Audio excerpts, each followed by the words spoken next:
Andina smiles and says nothing and looks at Badar. He gives me a surprised glance and then lets it go, because a man with a king rank existence on his roster is qualified by definition. He says of course I can participate, and then, changing the subject, suggests that I ought to tell them who I am. I tell him I am Ha Xin of the Blue Island Territory in the Shattered Island Sea, inventing the territory on the spot. Doubt moves through Badar's eyes, since he has never heard of the place, and the name Ha Xin drags his mind straight to that so-called First Lord among the newcomers. The thought passes through and out again, because he does not believe for a second that a newcomer lord could be fielding king rank strength this early. It has to be coincidence. There are more territories in this world than any one man can have heard of. As for shared names, he has met more men called Zhang Riong and Zhou Ho than he can count. He tells me we will wait one more minute and then begin, and stops talking to me. I nod and start working the problem. Right now, Badar does not know who I am, which is the only reason he is happy to cooperate, and the moment he does know, his attitude changes completely.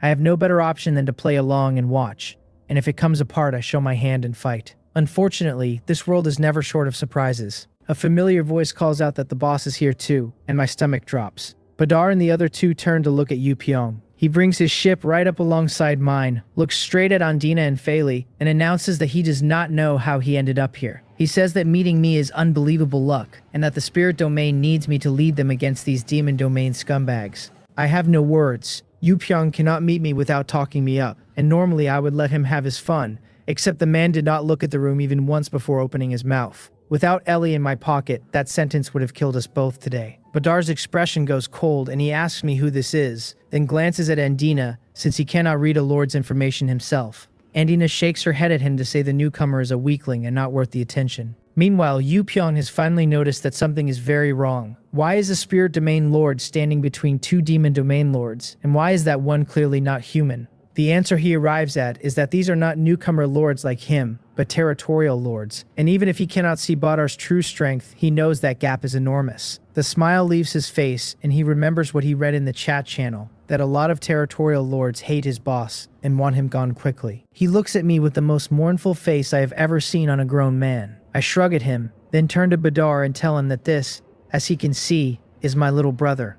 Badar smiles, and there is nothing pleasant in it. He has worked out that I am the Ha Xin he came looking for. He is still puzzled about where a newcomer found a king rank subordinate, though it no longer matters to him. He and Fei and Andina all have king rank strength on their rosters, so handling me is not a problem. He says he did not expect such a pleasant surprise from me. Andina and Fei look at him without understanding, so he tells them the situation, and both of them stare at me in genuine surprise, not having expected a newcomer lord in this company. Then both of them smile, because killing a promising seedling out of the spirit domain before it grows is nothing but good news for the demon domain. The three of them are on the point of moving when a clear, cold voice cuts across the water and asks whether this is their trick. Everyone turns. A woman in an ice blue long-sleeved shirt and matching trousers is driving a boat toward us. She brings it up on my other side, looks at Badar standing between two demon domain lords, and frowns. Then she looks at me and says she did not expect to find me here. I am a little surprised myself. It has only been 2 or 3 days since we parted,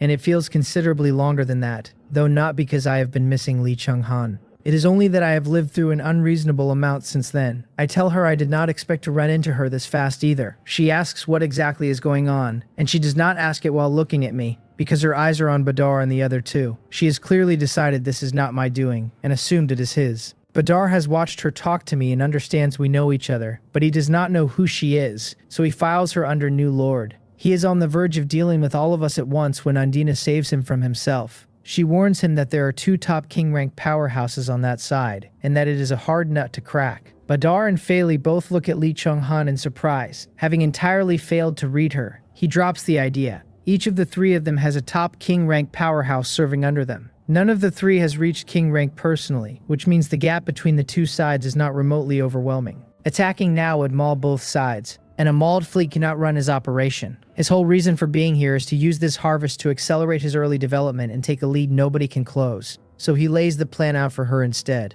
Her eyes flicker while she listens. Then she says she can take part in it, on one condition, that he does not touch those 2 because they are her friends. Badar looks at me and at Yu Pyong, deeply unwilling, and then makes the choice he knows he has to make. The plan is worth more than my head today, and there will be other days for my head. He tells her he promises. Her request surprises me for a moment, and then I stop caring about it, because nobody here can leave for a while anyway. Once Ellie drinks the berserk blood potion, she can kill every single person floating on this water inside the window. That was the plan I came in with. And now Lee Chung-han has put her name on my safety, which means going on a killing spree would make her look like a liar. She nods to herself, satisfied, because as long as I am fine, that is enough for her. Yu Pyong she protected only because he clearly knows me, and everyone else out here is a stranger whose living or dying is none of her business. Then another voice arrives and says it did not expect to find Lee Chung-han here either. We all look. 5 more boats have come up, 2 spirit domain and 3 demon domain, and the speaker is standing on a demon domain deck. He wears a white robe, with silver white hair, blue eyes, and a face that knows exactly how good it looks. Her expression shifts when she sees him, because meeting someone she knows was not on her list of hopes today. He introduces himself pleasantly as Hyun Bing, of the Hyunhan territory in the extreme ice sea of the demon domain. Andina and Fei Li both look at him in surprise, and so do the other 2 demon domain lords who arrived with him. Andina says the name back as a question. The Hyunhan territory ranked 7th on the demon domain territory points list. He confirms it with a smile, then says he heard the plan and asks how they feel about him joining it. Badar is not surprised at all and simply nods, saying the time is up. Everyone who should be here is here, and they can begin. Hyun Bing stops him. He says that before anyone acts, they should clarify who is an ally and who is an enemy. Then he turns to Lee Chung-han and asks whether she intends to protect this new lord. Her face goes dark. She never expected her father's territory's mortal enemy to send someone into this heavenly mandate trial. And of all the people they could have sent, it is Hyun Bing, whose strength matches hers exactly. This has become genuinely dangerous, and she knows she could die here. Whether she protects me or throws me to the wolves makes no difference at all, because Hyun Bing is never going to pass up a chance at her. She answers in a cold voice that of course she will, because I am her friend. He smiles, thoroughly pleased with that answer, and turns to Badar to propose terms. He will tie up Lee Chang-han, and once Badar has dealt with everyone else, the 2 of them will finish her together. Badar is startled for a beat, then looks at me with something cruel in his eyes and says of course. Hyun Bing says that in that case they can begin. He is on her before the sentence has settled, and a man at his side moves at the same time to block a woman standing beside her. Those 2 are top king rank powerhouses as well, and every top king rank powerhouse is a legendary hero at level 24. Both sides carry the ice attribute, so the moment they engage, the air fills with it, ice cones and ice shields and falling ice rain trading back and forth without a pause. Lee Chung-han shouts at me that she cannot look after me, and that I should protect myself. And then she goes to meet Hyun Bing. An ice blue longsword appears in her hand and the cold rolls off her in waves, and she steps out onto the surface of the sea and drives straight at him. He refuses to be outdone. A silver-white longstaff forms in his grip and he walks out onto the water to meet her, and the 2 of them tangle instantly. They keep shifting position across the surface without their hands ever slowing, and wherever the 2 of them pass, the sea freezes solid behind them. The boats nearby catch the overflow, and a good number of them are wrecked outright or break apart under it. I stand there staring, honestly shaken.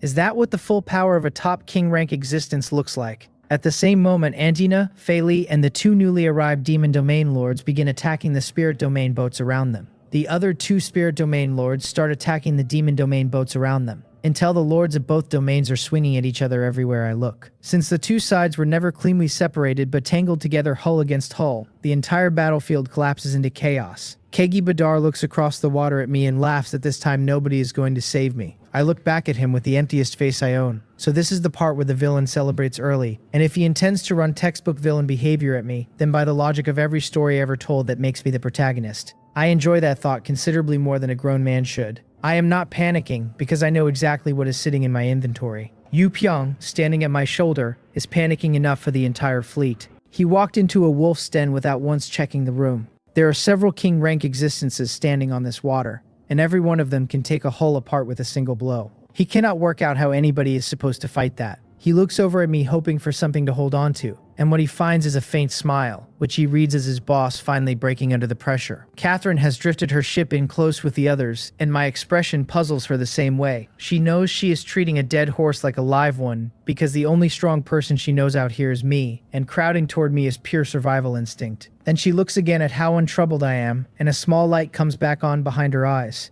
because maybe Big Shot Ha is holding a card nobody has seen yet. I tell Kegi Badar, with a sneer I do not bother hiding, that I had actually been considering cooperation with him, and that contempt is all the return I have gotten on it. That lands strangely on him. He wonders whether I have been frightened stupid and started babbling, and whether I seriously believe I qualify to cooperate with a man like him. He is legendary quality, Top general rank at level 18, with a legendary level 24 top king rank existence serving under him. What I have is one epic quality level 24 king rank, and by his estimate I have not personally reached general rank at all. He laughs and tells me it is not that he looks down on me, since looking down on me would require noticing me first. Fair enough. Let me fix that for him. I shake my head, walk to the lounge chair at the bow, and stretch out on it. Then I announce at volume that I am done pretending and putting my cards on the table, because I am the real boss here.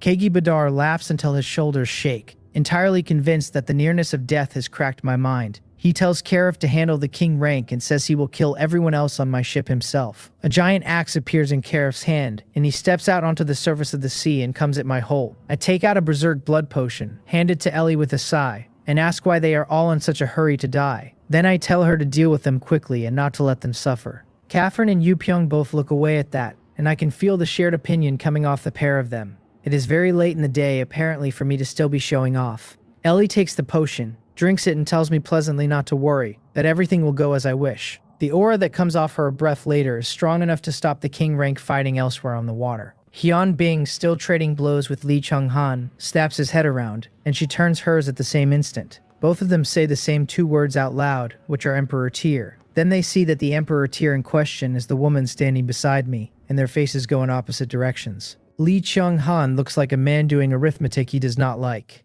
Ellie does not care what a single one of them thinks. She feels her own strength climbing and enjoys every second of it, and the thought that stays with her is that following her lord might one day make her this strong permanently. She can tell, without any doubt, that what she is right now is stronger than the Blood Elf Queen. Being the Blood Elf Queen suddenly does not look like much of a prize. She turns toward Karif, who has already changed his mind about attacking and is turning to run, and she laughs and sets a blood-red arrow on the Blood Moon bow. The arrow leaves her fingers and seems to skip the distance entirely, arriving at the back of his neck. Karif feels the sting, and then he feels every drop of blood in him start to leave at once. The only thought he has left is to reach Kagi Batter's ship, so he keeps running, and what the rest of us see is a man sprinting while he withers. He goes into the sea, and what floats afterward is a husk. That is what her bloodthirsty arrow does. One shot, one top king rank existence, and I do not even sit up for it. I take a bite of the fruit Windsor hands me, because Ellie's fighting strength is 5 times what it was a minute ago, and I already knew how this ended. I pull her information anyway, and it is obscene. She is epic quality, level 24 with an abnormal status flag on it, and king rank carrying the same flag. Her strength reads 328, and is currently running at 1,640, with her agility at 334 running at 1670. Her defense is 213 running at 1670. Her wisdom 283 running at 1,415. Her mana is 2,830 and is presently sitting at 14,150. Her profession is hero, bloody archer, and her skills run 3-star volley, plain hand, bloodthirsty arrow, burst arrow, blood-binding arrow, heaven-piercing strike, phantom arrow, chasing arrow, and 100-feather chasing arrow. She wears blue feather boots and purple tiger blood armor and carries the purple blood moon bow. She has no talent and her race is blood elf. I had checked Karif a moment before that. Legendary quality at level 24 put his base attributes around 350 across the board, which is not a gap so much as a different species. Everyone else watching goes cold at the same instant, because a top king rank existence just died without producing one act of meaningful resistance. Every king rank on this water stops fighting and pulls back to Kagi Badar's side, huddling together for warmth, as though that has ever helped anyone. Lee Chung-han, free of Hyun Bing now, brings herself across to my deck and looks me up and down more than once. Every single time she meets me, I have found a new way to be a different kind of problem. I point at the lounge chair beside mine and offer it to her, and she says absolutely nothing and sits down. Yu Pyong recovers before anyone else and starts shouting about how incredible his boss is, loudly enough that half the ocean gets to hear it. Fei Li and Hyun Bing are having the exact opposite reaction. Neither of them expected the hero on my roster to climb from king rank to emperor tier between one breath and the next. When they run their detection skills over Ellie, the numbers make their chests tighten. They know perfectly well she used something external to get there, and it changes nothing at all, because the power is real and they have no answer for it. All they can do now is pray the boost runs short, because if it does not, none of them are leaving this water. Kagi Badar wants that shorter than any of them. He knows the sealed area his item created cannot be broken from the inside by anybody standing here. He is also holding a life-saving item, one he brought for the moment the demon domain lords tore up their agreement and turned on him. Spending it on a new lord instead is galling in a way he did not plan for. The item carries one fatal flaw, which is that it needs a certain amount of time to take effect. Against a king rank, that flaw hardly matters. Against an emperor, tier, it is the entire story. One of the two spirit domain lords speaks up and tells me he wants no part of this, and that the two sides can settle it between themselves.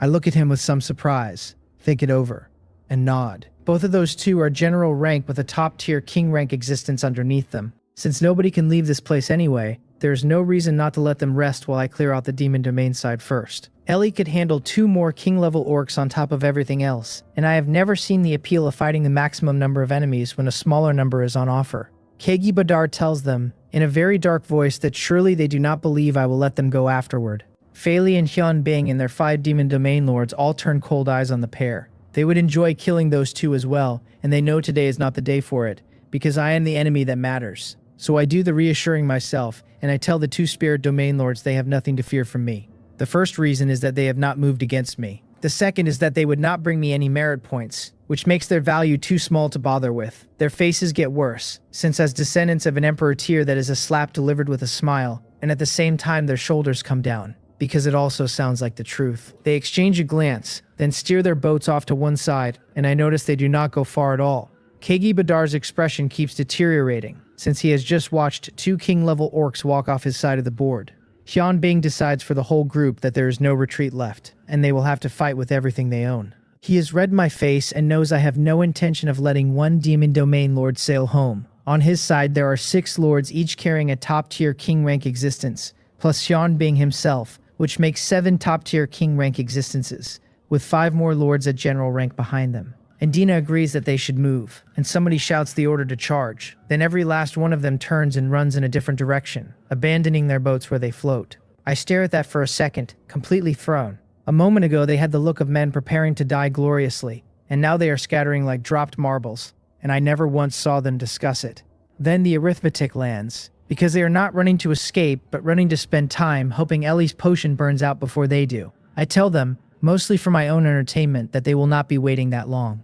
Then I signal Ellie to go ahead. The excitement that crosses her face is entirely genuine. She draws the string of the blood moon bow, and 5 arrows appear on it at once. A single flick of her fingers sends all 5 out toward the backs of 5 king-level orcs, Hyun Bing among them. This is the 100-feather chasing arrow she picked up this morning. The 5 of them throw everything they own into the path. One stacks shields, one wraps himself in layers of rock, and one spins out sheets of white silk into a dense net, meant to catch the arrows. Hyun Bing builds ice shields in front of himself, and triggers a skill through his spear, and an ice phoenix comes out of it to meet the incoming shot. The arrows go through the shields, through the rock, and through the net. 4 king-level orcs die where they stand. Hyun Bing is the only one who buys himself anything, because the collision shatters his ice phoenix and takes enough out of the arrows that they stall after the second layer of ice. He is soaked through with sweat all the same, and for the first time today he has felt exactly how close death is willing to stand. He turns and runs, and he runs specifically toward the places with the most people in them. The other 7 have come apart entirely, since king-level resistance turned out to mean nothing.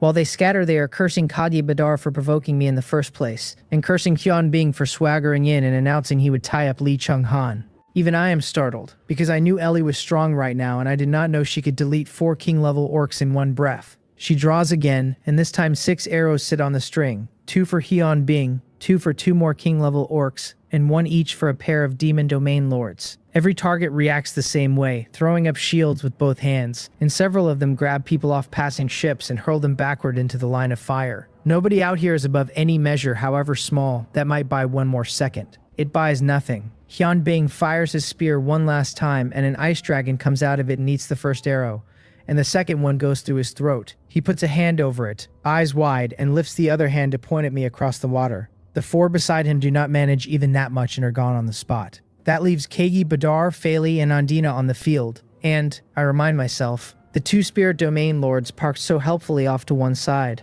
I signal again, and Ellie nods and sets 5 arrows on the string, 4 for those 2 spirit domain lords and their king rank subordinates, and 1 for Kegi Badar. The pair of them see the arrows coming and do not run, because they know their legs are slower than her string, so they pour everything into defense instead. To my genuine surprise, only 2 of them die. 1 spirit domain lord pulls a scroll and a golden shield unfolds across his ship, and the arrow never reaches him. though the shield comes apart. Kegi Badar has a silver-white disc in his hand, and a stream of silver-white light spreads out of it and wraps him. When the arrow lands, it sends violent ripples across the surface without breaking through. The other two are not carrying anything so useful and are finished in an instant. The surviving spirit domain lord shouts that I have no integrity, and his whole body is shaking, though whether that is rage or fear, I honestly could not tell you. I get up off the recliner, snort at him, and tell him not to pretend I cannot read him. He was waiting for my guard to drop so he could put something in my back. His face flickers, then settles, and he shouts that I am inventing excuses to dress up a betrayal.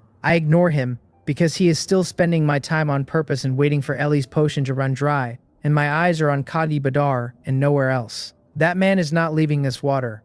Ellie fires again, 4 arrows for the 4 people who are not Kegi Badar. The spirit domain lord is still calling me treacherous and promising me a terrible death when the arrow goes into his neck. Andina screams that I should not kill her and offers to be my slave. Faili does the opposite and stops running entirely, standing quietly on a wooden boat with none of the look a man wears when he is about to die. I ignore Andina completely and watch Faili because that kind of calm has to be built on something, and my instincts start climbing. The arrow goes through his throat without meeting any resistance at all, and he drops off the boat into the water. If he had no trump card, I would love to know what all that composure was in aid of, because it cost me a very unpleasant 10 seconds.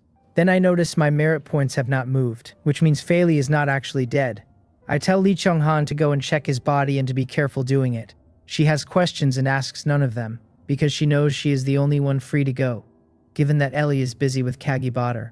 He, meanwhile, feels wonderful. He laughs and asks whether I expected this, because as it turns out I cannot kill him at all. The disc is a silver void turntable, and blocking attacks is only part of what it does, since it can also teleport him away at random. It carries an attack strong enough to absorb one shot from Ellie and buy him the exit. His plan had been to spend it once he was out of her sight, and she never gave him the room. His luck held anyway, because the turntable ate the arrow without breaking, and all he needs now is a few more seconds. That is what the taunting was for, so I do not give him seconds, and I tell Ellie to put everything she has into him. She breathes in, and this time one arrow appears on the bow. Blue-gray, old-looking, not even sharp. She flicks her hand and it crosses the distance before I finish blinking. Kegi Badar spins the silver void turntable, and a puff of white smoke drifts out of it and settles in front of his shield. The smoke becomes a giant demon 4 meters tall, thick-limbed and ugly, with 2 enormous tusks curling up out of its lower jaw against its upper lip. Its hands change shape as it arrives, and the smoke pours out of them into an enormous shield. The blue-gray arrow hits that shield hard enough to shake the air, then throws the giant demon backward into Kegi Badar's own shield, which cracks and then shatters while he watches it happen.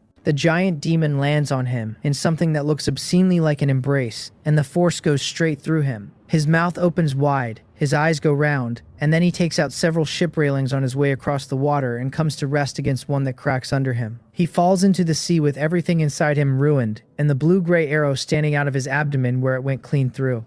The white smoke that made the demon has already dissolved along the way. Ellie lets out a long breath, because heaven-piercing strike costs her a great deal, and asks me what we do next. I glance at his corpse in the distance, confirm that my merit points have moved, and stop thinking about him. I look across every remaining hull on the water and tell her to destroy all the demon domain warships and kill all the lords. Ellie starts on the demon domain ships without one word of hesitation. For her right now, these new demon domain lords sit so far beneath her that an ordinary attack is enough to finish them. I board one of the spirit domain ships I have already taken and have Windsor and the others sail it into the fighting. When I killed those 3 spirit domain lords, Kegi Badar among them, I chose to occupy their hulls instead of breaking them. Part of that was money, since upgrading anything into a tower ship costs a painful amount. The real reason is that killing this many demon domain lords produces an enormous number of civilian captives, and one ship was never going to hold them all. I now own 3 tower ships that exist mostly as transport. Li Chonghan comes back carrying Faili's corpse, steps aboard my tower ship, and drops him on the deck. She tells me there is no sign of life in him, and he is genuinely dead. That surprises me, because I still have not received a single merit point for the kill. She points out that this world is full of strange items, and that he may simply not have died completely, whatever that turns out to mean in practice. I decide she is probably right, that the man got lucky, and then I stop caring, because if my merit points had not been involved, I would never have looked at his body twice. She turns and heads back to her own ship, and I let her go. She has no intention of missing this much free merit and wants to be out there hunting demon domain lords. I do not stand around either. I shift into my demon dragon form, take to the air, and start working through the demon domain side myself. Under the white hemisphere of that barrier, the whole sea turns into a light show. arrows and skills crossing in every direction, and somebody dies inside every minute of it. The water goes red enough to attract sea beasts. Ships come apart continuously until the surface is a drifting field of broken planks. More than half an hour passes before the killing tapers off, and out of several hundred hulls, roughly 100 are left floating. Every one of them spirit domain. Those surviving lords have all done very well for themselves today. I notice Catherine is still alive, and none of the others who came in with my group are anywhere to be seen, which is its own answer. Once things go quiet, I send the silver-winged griffin up to check the barrier, and it is still standing, so I have Ellie shoot it, and she opens it in a short while. Watching it come apart, I almost feel sorry for Kegi Badar. From the very first minute, he was never going to be able to kill me, and he spent his entire trap finding that out. As soon as the barrier breaks, the surviving spirit domain lords start sailing off, and most of them hand me their captives before they go. Part of that is gratitude, since a fair number of them would not have survived the day without me. And part of it is that captives are just mouths eating food they would rather keep. When the water finally clears, the only lords left beside me are Li Changhan, Yu Pyong, and Catherine. There are a great many hulls though, because on top of my own 4 ships, Li Changhan has taken 2, and both of hers are packed with captives. Yu Pyong and Catherine hand theirs over as well, since neither of them has any use for that many people right now. Catherine asks whether I would sell her some one-way maps once we are back. She has watched people in the chat channel buy one and go straight to their island, and she has been quietly envious of it ever since. And her own haul today was not small. It takes me a beat to catch up with myself. Once this spirit demon battlefield closes, I can put another batch of one-way maps on the market and make a very tidy amount. I tell her to contact me after we get back. Yu Pyong does not raise it since he bought one in my first sale, found his island, and expects to reach it in a few days. What I have not noticed is what my map business has done to the shape of this entire trial. The newcomers in this Heavenly Mandate trial are planting their territories far earlier than newcomers in previous ones did.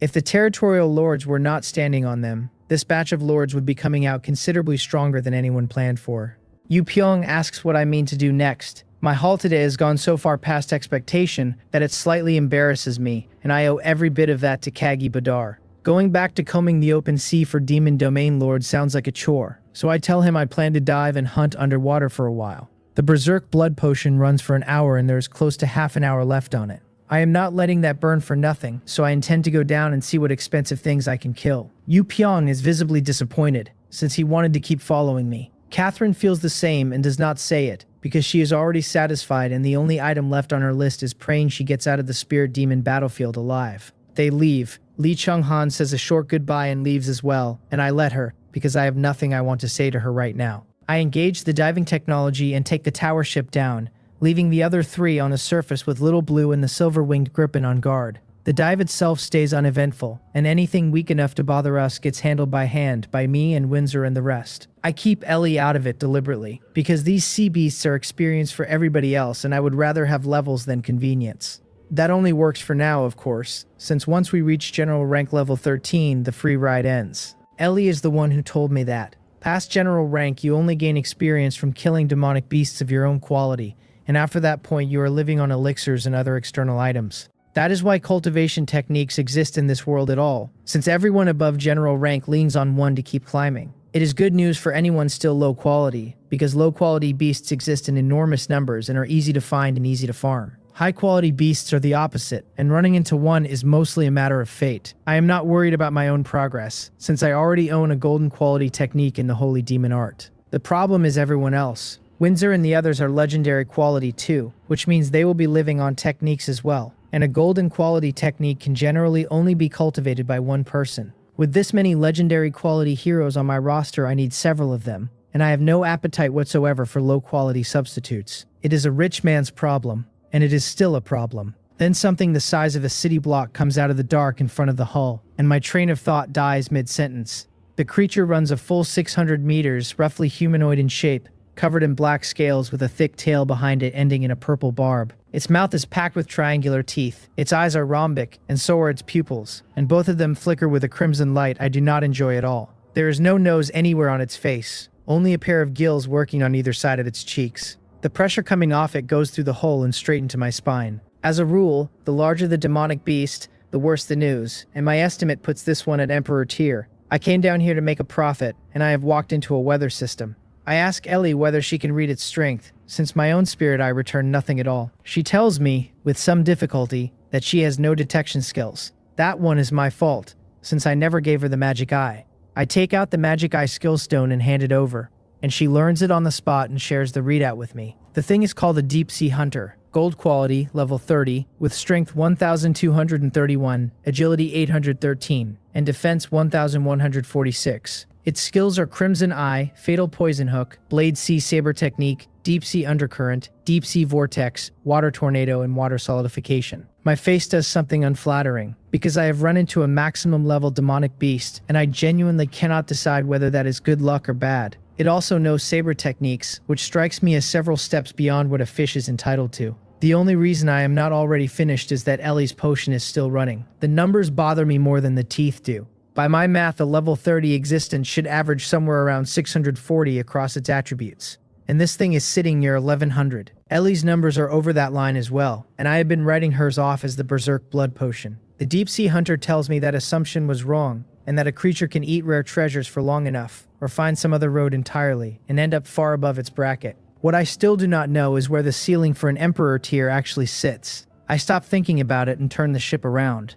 Ellie tells me straight away that I do not need to leave, and that she can handle it. She's very good about it, and she never once uses the word running. I am running, though only partway. Since I switch on the ship's underwater breathing technology, put her over the side to deal with the thing, and then leave without slowing down. I have no idea how wide an Emperor tier's reach is, and 2 entries on that skill list are named after deep sea water effects, so the answer is obviously not small. If my hull gets clipped down here, all of it ends at once. Ellie understands precisely what I am doing and does not throw her first arrow until I am completely gone. That first arrow is the only reason the Deep Sea Hunter notices her at all. It cannot be expected to swat every small thing that swims past its face, and a small thing that attacks it is another matter entirely. A long black saber appears in its hand. It splits the arrow in half, and it comes at her fast. She answers with everything in her quiver: bloodthirsty arrow, burst arrow, chasing arrow, phantom arrow, and bloodbinding arrow, several of them curving wide to come in from the flank. The saber never stops moving, and the tail swats whatever the saber misses. And even so, a few get through, and wounds open across its body and leak black blood.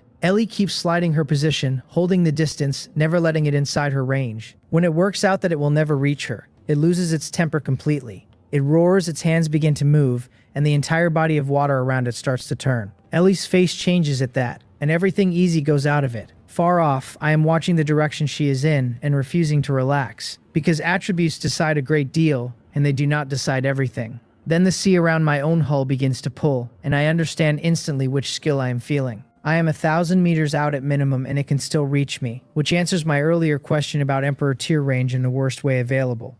I do not stop to admire it. I engage the full diving technology, put a shield on the ship, and keep evacuating, and only the distance saves me, because any closer and I would never have broken the pole. Once I am clear of the undercurrent, I look back at the churning water, and finally let my breath out. Then the worst worry arrives, which is whether Ellie can actually win this. I regret sending her the moment I had the spare attention to regret anything, because if she dies down here, taking the underground world turns into a far longer project. Waiting is its own kind of injury. I spend every minute of it doing nothing useful whatsoever. Then the water ahead of me flattens out and goes still. A familiar figure comes toward the ship, and the weight in my chest finally sets itself down. I bring her aboard and tell Windsor to treat her immediately, because Ellie is bleeding from a dozen places at once. I do not ask whether she killed it. I only care what shape she is in. The wounds turn out to be surface work that never reached her foundation, and under Windsor's hands they close fast. Ellie tells me she did not fail me, and that the Deep Sea Hunter is dead. She is smiling when she says it,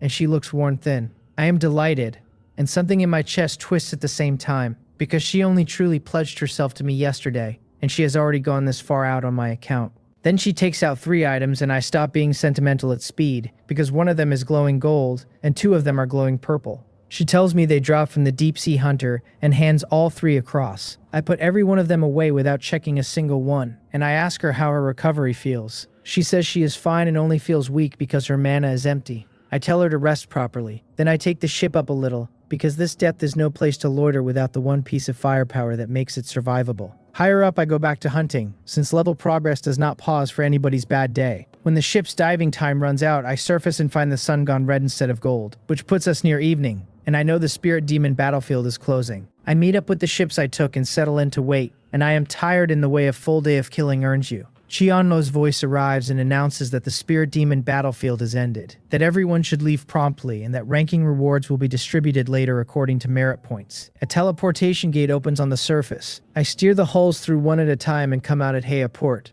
I leave 30 troops there to hold it and take everyone else and every captive through the gate back to the territory. The invisible pressure I have been carrying all day comes off my shoulders the second I am home. So this is what safe feels like. I hand the captives to Seokpan to settle. Back at the Lord's Manor, I spend a while with Hua and the others, and then I sit down to sort through what the day has won me. There is a great deal of it.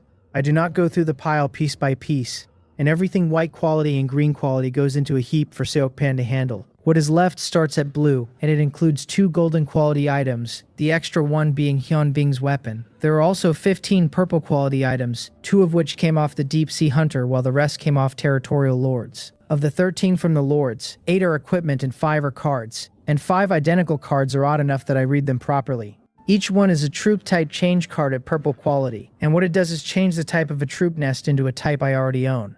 The note underneath says 1 card handles 1 purple troop nest, 2 blue troop nests, 3 green troop nests, or 4 white troop nests. My troop lineup has been a mess for a while, and this is the exact tool that fixes it. I hold 21 troop nests right now, so 5 cards can rework 5 purple troop nests, or 10 blue troop nests, which is more than enough for what I want. The rest of the equipment goes into 100 transformations, and then some of it goes to my own people. Whatever I do not need gets sold at the Mansong shop for resources I can actually use. The blue quality items only number 8, which does not surprise me in the slightest. New lords are not pulling blue quality items in any volume yet, and territorial lords would never waste a carry slot on something that cheap. My guess is that the ones I killed came in loaded with golden items, the kind you use straight out of the slot without building anything first. I am about to start reading the pile one item at a time when Chiano interrupts with another announcement. It says rewards from the merit point ranking are going to the top 1 million by merit total, and that they should be collected promptly. I accept immediately, and a sphere of golden light settles into my hand. Gold quality.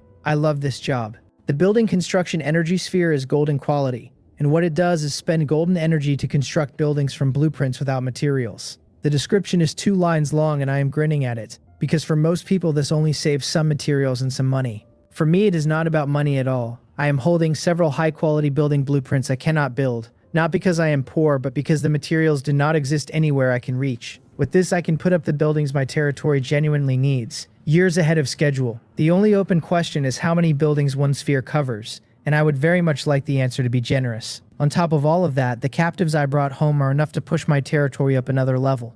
And then there is the merit. I open the merit points ranking and read down it. I am in first with 31,761, and Lee Chung-han is second with 15,783. Wolsang is third with 11,121. Below that it runs Gar at 9,998, then Ungpung at 9,131. Hua Yuyong takes 6th with 8,793, and Sokdu 7th with 7,673. Mukok has 7,331, Sasimhi 6,430, and Pungyung 4,872. Worth remembering, merit points are consumed when you spend them, and spend points never count on the board. That is how somebody sitting on almost nothing snatched first place off me right after I got back from Chiamo City. The chat channel burned a whole day arguing about it. Every name in this top 10 except mine belongs to a territorial lord, and so does nearly every name below it. There is no clever answer available, because these people are simply stronger than us. I catch myself wondering whether new lords in this world ever get to rise at all, and how the newcomers in previous trials survived being stood on this hard. I do not come up with anything. What the board actually tells me is a question about my own neck. 2 months from now, the territorial lords get access to the forces behind them again. If they decide to combine against the one new lord who has been embarrassing them, I do not love my odds. I think about the several spirit domain lords I met today, and conclude that it is very likely. Then I file the problem where I can find it, because it needs a real solution and not a hopeful shrug. Chionmo picks that exact moment for another announcement, saying candidate qualifications will be issued at the end of the month to the top 1 million ranked territories, and that the qualification trials begin next month. The chat channel detonates. I already own a candidate qualification, bought for 1 gold stone out of a special offer store. I know precisely what it is worth, because it is the chance to raise a territory into a small world. Everything I know of that holds a small world is enormous. The Flower Fairy world as it stands today, and the Angel Realm before it was destroyed. The qualification is only the ticket, and the trial is what turns the ticket into a seat. That leaves me a question I cannot answer yet. Since I already have one, So what happens if I receive a second? And more importantly, can one qualification only ever build one small world? If that is the rule, then owning the angel realm may mean my own territory never gets a turn. Nobody will tell me before the end of the month, so I will wait. If it comes to it, I will give the angel realm up. Until then, I will keep using it, since I am nowhere near able to raise a small world anyway. I open the chat channel and the messages are moving too fast to read cleanly. Half the feed is people asking what a candidate qualification even is. The other half is people realizing they saw one for sale at 1 goldstone and dismissed it as worse value than a ship upgrade. There is a lot of public grieving over that. There is also the usual crowd asking Big Shot Ha for more one-way maps. One of them says the map is the only reason he stopped drifting with no purpose. Another complains that I should sell cheaper and gets shouted down by everyone around him. Somebody works out that my merit total is double second place and announces it, and somebody else asks him whether he owns eyes. What I notice is that not one territorial lord comes out to explain what a candidate qualification actually does. They have clearly agreed on that without ever needing to agree on it. So I post the function myself, in full, purely to set the whole channel on fire with wanting it. Stronger new lords cost me nothing, because next to the territorial lords, every one of us stands on the same side of the same line. Then I stop reading and go back to my items. The gold item off the Deep Sea Hunter is a piece of parchment, and it is a territory alliance pact. Used, it lets 10 territories sign a binding alliance, and once it is signed, no ally can betray another, because the rules themselves destroy the territory of anyone who tries. My eyes light up at that, since I have spent the past hour worrying about having no backing at all. 10 slots is room to bring a few territorial lords onto my side of the table, with something harder than promises holding them there. The pact is also exactly the kind of thing that goes badly if I rush it, so I put it down and let it sit. The other 2 purple items off the Deep Sea Hunter are both troop nest upgrade energy orbs, and using one raises the level of a troop nest. My first reaction is confusion, because I did not know troop nests had levels. I ask Philotia, since she came out of the angel realm and carries more background information than the rest of my household combined. She explains that every troop nest is established at level 4, which is why every troop it summons arrives at level 4, and that raising the nest raises the level of everything it produces afterward. If I could push a nest to level 30, the troops would come out at level 30 and skip the entire grind. It is a beautiful thought and completely out of my reach today, though upgrading a few blue and purple nests is not. I go down to the nests and start with the extreme ice giant bear, and half an orb takes it to level 12, which is the peak of sergeant rank. Then I put the rest of that orb into another purple nest and take it to level 12 as well. A troop type change card converts it into a second extreme ice giant bear nest. The bear fights on land and in water, which makes it more useful to me than the Night Knight by a wide margin. That leaves me 4 troop type change cards and 1 troop nest upgrade energy orb. My blue nests currently cover the red pattern python, the bewildering tree, the rock giant, the healer, and the flame shooter, 5 types in all. I take the 8 blue items I hauled in, pull 4 troop nests out of them, and use 3 of those straight away, keeping the 4th back for 100 transformations. I do not feed them all into 100 transformations, because blue nests give me variety. I could never convert everything into purple nests anyway, since a purple nest only produces once every 3 months, and can never be the backbone of a territory. Then I spend 3 troop type change cards on the red pattern python, the rock giant, the bewildering tree, and the 3 new nests. 2 of them become healers and 4 of them become flame shooters. What I end up with is 5 healer nests and 5 flame shooter nests, which is the first time my blue lineup has made any sense at all. I put the last energy orb into 2 healer nests and 2 flame shooter nests, and take all 4 to level 12. That leaves exactly 1 troop type change card, and I sit on it instead of using it, because I want to see what 100 transformations does with the thing. A chat message arrives while I am counting. It is Catherine, wanting to buy a one-way map, so I tell her to give me a moment and head straight for the Mansong shop to buy a batch and take the spread. Ja Hyunggun and Yo Ah are both inside, and the moment Ja Hyunggun sees me, her smile climbs several degrees, because me walking through that door means her income is about to move. She asks what I need. I check my accounts and find a little over 21 gold stone, which is the entire haul off the lords I killed today, and I ask for 21 green rarity one-way maps. A green rarity one-way map costs 1 gold stone from her, and I resell at a markup of 20 purple stone, and I have no intention of raising that, especially now. I want new lords planting territories as fast as they can physically manage it. She tells Yeo Ah to fetch 21 maps, and I sell the first to Catherine, and list the other 20, and they are gone faster than I expected.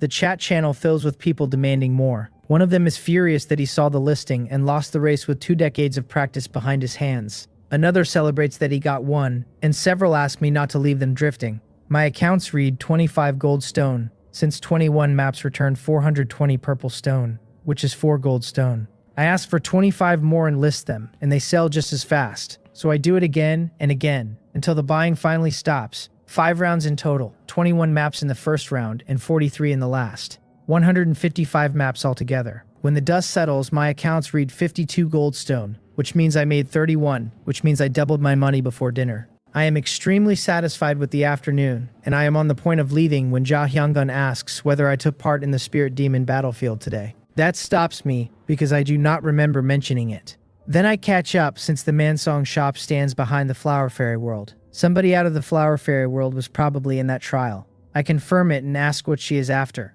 She is more excited than she is letting on. A friend has told her I took first place in this round of trials with the territorial lords competing, and by a wide margin. That makes the thing she wants feel closer than it did yesterday. She tells me the friend also fought in the spirit demon battlefield, heard my name and would like to make my acquaintance, and asks whether I would be open to it. There are nerves underneath the question, because I earned that ranking without anyone's backing and she is braced for me to be arrogant about it. I ask whether the friend is from the Flower Fairy World. She says yes, and adds that the woman's position there is not a low one, though she is not authorized to say more, and offers me contact information so I can talk to her myself. I put on a thoughtful face and hold it for a while before agreeing and taking the details. Then I leave the Mansong shop and go home, where Mori has dinner on the table. Almost everyone is there, missing only Seokpan and the Mayo Ryong sisters. That means Windsor, Dark Moon, Tiger Mountain, Hwawa, Harui, Dillis, Philodia, Ellie, and Ha Cheongdae, with even Dalgi and Little Blue seated, along with my very small chef. I look down the table and smile without deciding to. Dillis informs me with visible distaste but I am smiling like a creep. My smile dies on my face, and I roll my eyes at her, because I was feeling warm about my household and nothing else. Everyone else enjoys the sight of me deflating, and Hwawa laughs at me without a scrap of restraint, and then tells the table that Sister Dillis finds me disgusting. I glare at her and sit down to eat. Hwawa leaves her own chair, winds her arms around my neck from behind, and says something in my ear that I am not repeating. The whole table pretends very hard not to have heard it. I tell her to sit back down and eat. Windsor sees me struggling and rescues me, telling Hwawa to stop making trouble and get on with her food, and Hwawa goes back to her seat at once, and winks at me on the way. Dillis loses it completely at that, and everyone else is smiling. Dalgi ignores every part of it and keeps working on a roasted leg the size of her own face.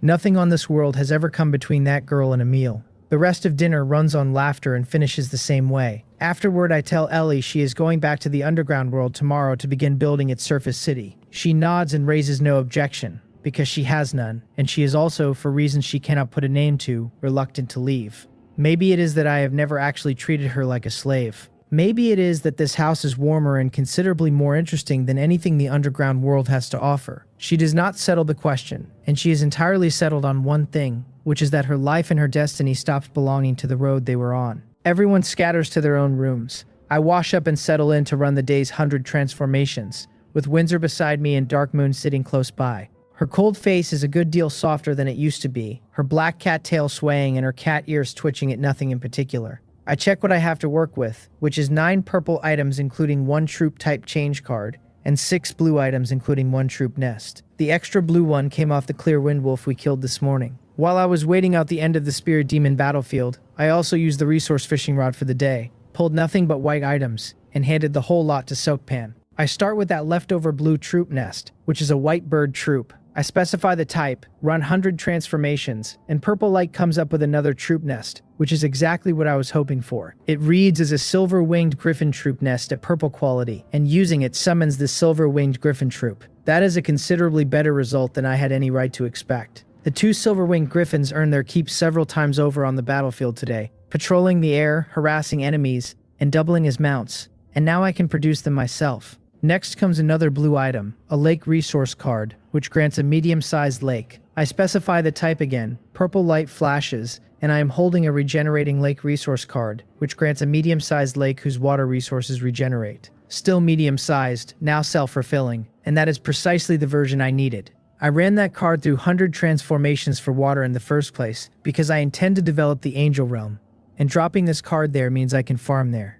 Right now, every field in Heya City sits outside the walls, which is not safe, and it costs me troops to stand around babysitting crops. As the population grows and the farmland spreads, that defensive bill only climbs. The Angel Realm has no such problem and can carry the entire logistics load for me instead. As for world-destroying beasts, Philotia says they only go after small worlds that are valuable and reasonably large, and nothing about the angel realm currently qualifies for that description. I put the card away and take out the last item, the purple troop type change card, and this time I run a random 100 transformations. Golden light comes up, and what lands in my hand is another card, because apparently today is a day about cards. It reads as a territory all troop refresh card at gold quality, and using it refreshes the summon cooldown on every troop I own. With one use out of one, I sit straight up, because that means I can summon a whole second batch of every troop type I have, tomorrow in a single morning. Today has been an absurd day, and I am not going to pretend otherwise. I put the day's haul away and go to bed, and I am not alone in it. Then a chat notification arrives, which is strange at this hour, and when I open the channel I find that Lee Chung-han has sent me a voice call request. I did not know voice calls existed. That function was certainly not there when I was messaging Catherine earlier today, and I have an unpleasant suspicion that video calls are next in line. The call comes through at the worst possible moment, and by the time I have answered it I have already lost any chance of sounding composed. I ask her what is happening so late. She tells me that some territorial lords have contacted her wanting my contact information, and asks whether I want to be put in touch with them. I ask why everybody suddenly wants to meet me, because Jia Hyang-gun raised the same thing this afternoon on behalf of the Flower Fairy world, and now here it is arriving through a second door. She answers with 2 words, candidate qualification, and the whole shape of it lands on me at once. These people want an alliance.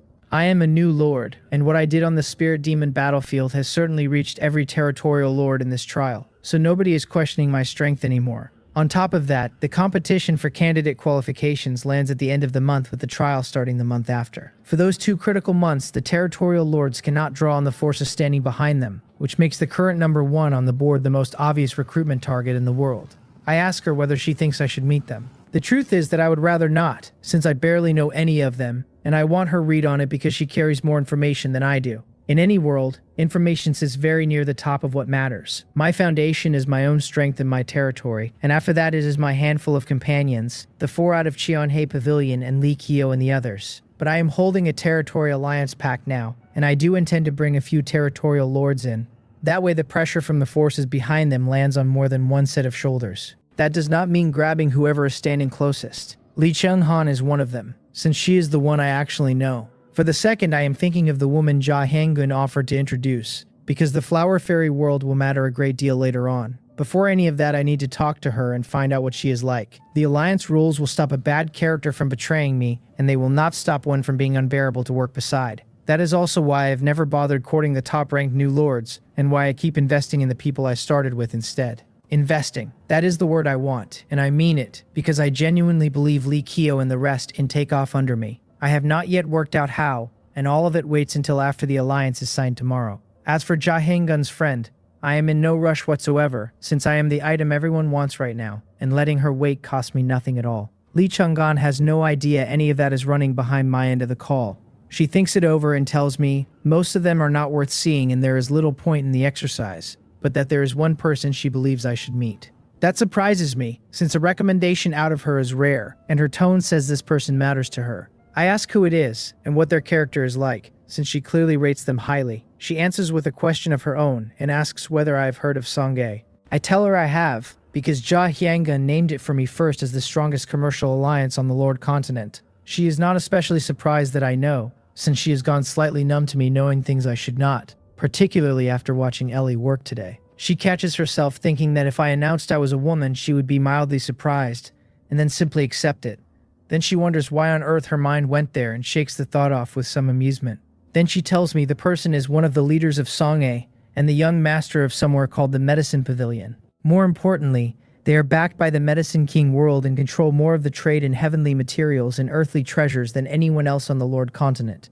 She says I should know what that means. I do know what it means. It means attribute points. So this person is worth knowing, and if the character holds up, worth allying with. That is my side of it, obviously, and the other party may still be carrying the standard territorial lord arrogance and may look straight through a new lord like me. It costs me nothing to find out. If I could get a batch of seeds for heavenly materials and earthly treasures out of them, and run those seeds through 100 transformations, my spiritual plant garden would turn into something ridiculous. Give it a few years and I could be in that trade myself. I am getting ahead of myself. I tell her to send me the contact details and I will reach out when I have the time. That is where the call ends, because she works out roughly what she has interrupted goes quiet, and hangs up on me. I feel awkward about it, and I have no case to making my own defense, since this one is entirely my own fault. Calling her back tonight would only make it worse for both of us, so I leave it where it lies and go to sleep. Dawn.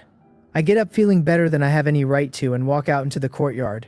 It is Thursday, a new day, and I stand there breathing the air and stretching until a bright voice greets me. It is Mayo Ryom, so I smile and ask when she and her sister came back, and she tells me they returned last night. I am about to say something else when Ellie comes out, walks straight over, and greets me quietly. I tell her to leave after breakfast, and she nods. After breakfast, I set the day's assignments. Windsor, Harui, Dalgi, and Little Blue take the tower ship out to fish, with 20 archers along to hunt underwater, and everyone else stays behind to clear the woods around the territory. The abundance of woods has begun to show what it can really do, to the point where the trees are interfering with travel. Hunting will be impossible for the next 2 days, so clearing comes first, because leaving it alone raises the odds of another clear wind wolf incident sharply. Ellie is already gone by then, back to the underground world and the city she is going to raise on its surface. I pull up the territory information and start reading it line by line, because the next thing I want is another upgrade. The territory panel opens the way it always does, listing everything I own and quietly reminding me of everything I still owe.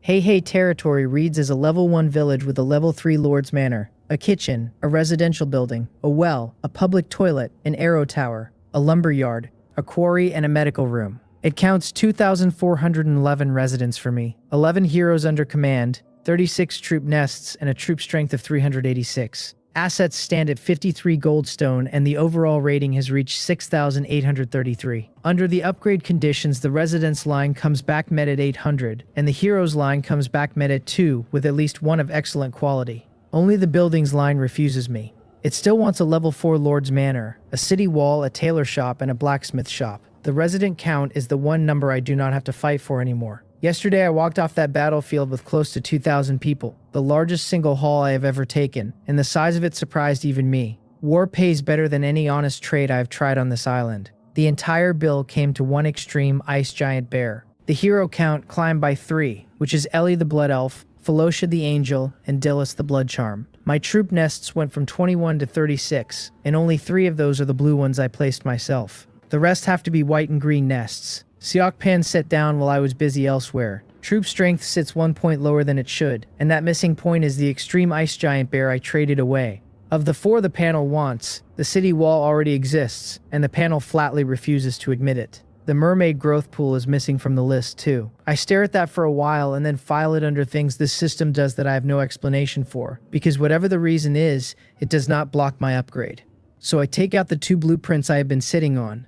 The tailor shop blueprint is white quality and does exactly what the name promises, giving me a shop with tailors who can sew clothes, and it wants 100 wood and 20 stone. The blacksmith shop blueprint is green, and once it stands I will have blacksmiths who can forge weapons and arm my troops properly. It wants 200 wood, 100 iron ingots, and 5 fire element gems. None of that is heavy, and the blacksmith shop is only slightly annoying because of the iron and the gems, both of which I happen to have. I find good ground for the 2 of them and put them up on the spot. That leaves the Lord's Manor. A level 4 Lord's Manor asks for 4,000 wood, 2,000 stone, and 500 iron ingots. The iron makes me raise an eyebrow, because I did not expect a house to want metal. I hesitate for exactly as long as it takes to check my stores, then upgrade anyway. Wood I have an absurd quantity thanks to the forest boom of the past few days. Tens of thousands of it, and there is no version of this week where I run short. Stone is the problem.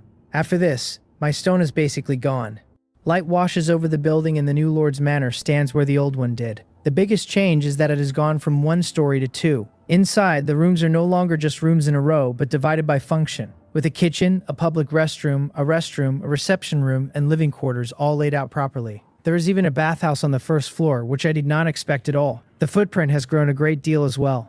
The courtyard has flowers and plants and trees, a rockery and a pond, and the corridors wind instead of running straight. With a light breeze moving through it, the whole place has picked up a kind of old Eastern elegance. I am extremely satisfied, and I find myself genuinely curious about what this house turns into at higher levels. The next tier wants 8,000 wood, 1,000 fine wood, 4,000 stone, 1,000 fine stone, and 1,000 iron ingots. 2 new materials I have never handled, and a bill roughly double the last one. That is a problem for a later version of me. Right now every condition is finally met, and the territory can go up. The confirmation prompt tells me the upgrade will consume 50,000 white stone, that my white stone is sufficient, and asks whether I want to proceed. 50,000. Last time it was 30,000, and somewhere in the gap between then and now, the system decided to add another 20,000 without telling anyone. Complaining does not make it cheaper, so I confirm, and the charge comes out at 45,000 instead. That is the title doing its work. 10% off the top, 5,000 white stones saved in a single transaction. As my territory level climbs, that discount is going to add up to something genuinely stupid. Nothing visibly changes. Then something does, or almost does, because for one breath I feel a thread between myself and the ground under me, like the territory has noticed that I am standing on it. It is gone before I can hold on to it, and I half convinced myself I imagined it. Still, if my connection to the territory deepens as its level rises, then eventually I should be able to control the whole thing directly. The final form of a territory is supposed to be a small world, and the longer I turn that over, the more this feels like the first step toward it. I pull the panel again. Heiha territory now reads as a level 3 town. Its buildings are a level 4 Lord's Manor. Kitchen residential building, well, public toilet, arrow tower, lumberyard quarry, medical room, tailor shop, and blacksmith shop. Beneath that sits a new line for special buildings, which finally admits that the city wall and the mermaid growth pool exist. Residents, heroes under command, troop nests, and troop strength are all unchanged. My assets have dropped to 48 gold stone, and the overall rating has climbed to 7,332. The next upgrade wants a level 5 Lord's Manor, a level 2 city wall, a mining camp, and a water tower. It also wants 3,000 residents, a troop strength of 200, and 3 heroes with at least one of excellent quality. Troop strength and heroes are already met. Buildings and residents are not. 500 points of rating for an entire territory level, when 3 heroes were worth more than that on their own. The system has priorities and they are not mine. What I actually care about is that next set of conditions, because the candidate qualification at the end of the month hangs off my territory level and I have not forgotten it for a second. A new requirement has appeared this time.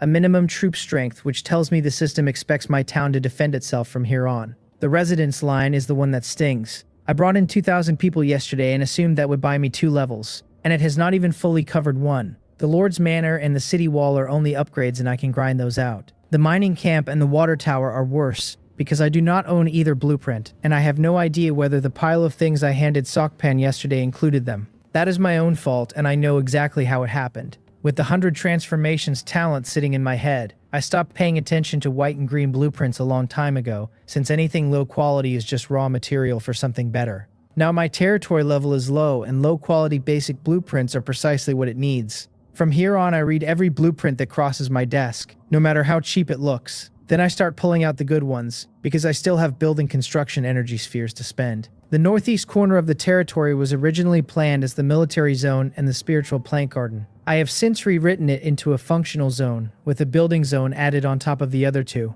The building zone is where my genuinely valuable structures go, and the mermaid growth pool already sits there. Nothing about the zone's status changes with the new name. It stays closed to ordinary people, one of the cores of my territory, and anyone who wanders in without a reason is going to have a bad afternoon.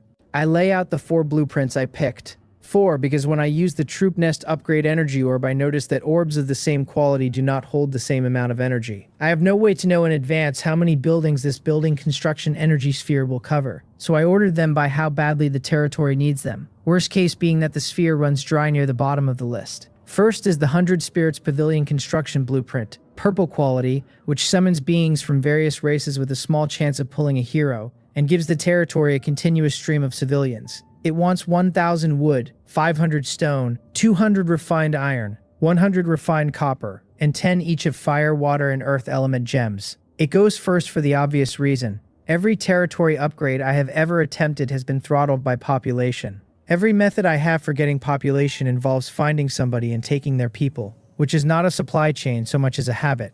I need a source that does not depend on whether there is a tribe within walking distance. On top of that, a growing population needs managers, and civilian professions almost never cover management, so a trickle of low-quality heroes to run things for me is worth as much as the bodies are. I find open ground, take out the energy sphere, feed it and use the blueprint. As the energy drains, a green building rises out of nothing, and when it finishes, I check the sphere and find it down to 2/3. I expected that, so I look at the building instead. The 100 Spirits Pavilion is green all over and stands more than 4 meters tall. Inside, tall wooden pillars hold up a wide-open hall, and in the center of it there is a circular platform half a meter high with a golden toad sitting on it, mouth open. I walk up to the toad and read the building's information. It comes back as the 100 Spirits Pavilion, purple quality, level 1, able to consume currency to summon civilians. The daily allowance reads 100 out of 100, and the probability of producing a hero is listed as extremely low. Upgrading it wants 500 fine wood, 200 fine stone, 500 refined copper,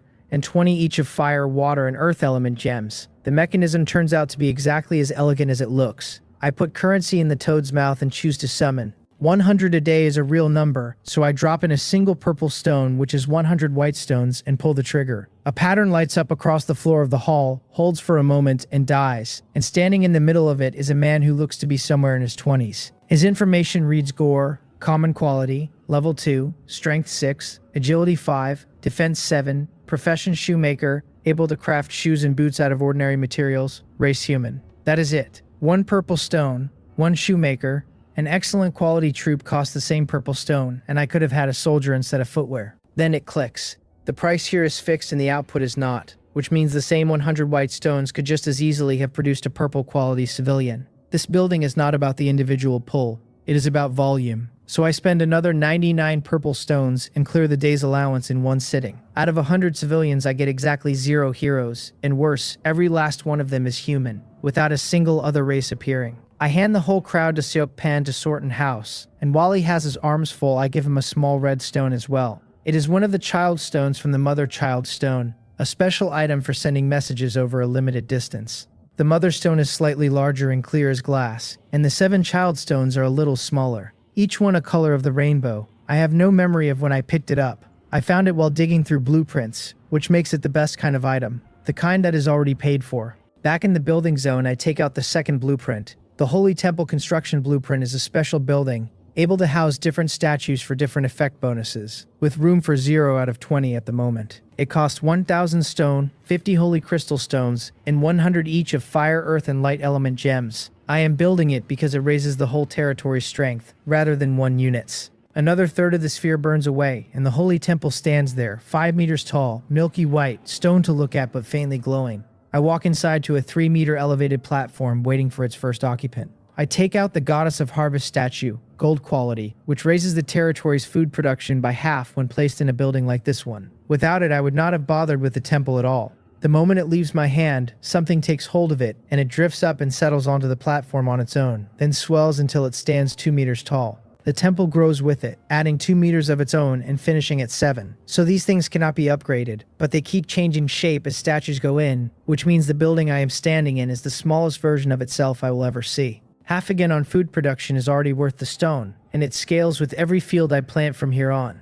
I walk out and reach for the last blueprint on the list. The last 2 are the same blueprint twice. The Well of Life is purple quality and produces life well water, which heals strongly and taken over a long stretch makes the drinker stronger. The description also notes that the spirit race loses its mind over the stuff. It costs 20 life essence stones, 300 wood element gems, 200 light element gems, and 200 water element gems. I picked it because life well water is both a healing potion I never have to buy and a product I can sell. My entire income right now comes from killing monsters and selling the pieces. One revenue stream is not a business. It is a hobby with a body count.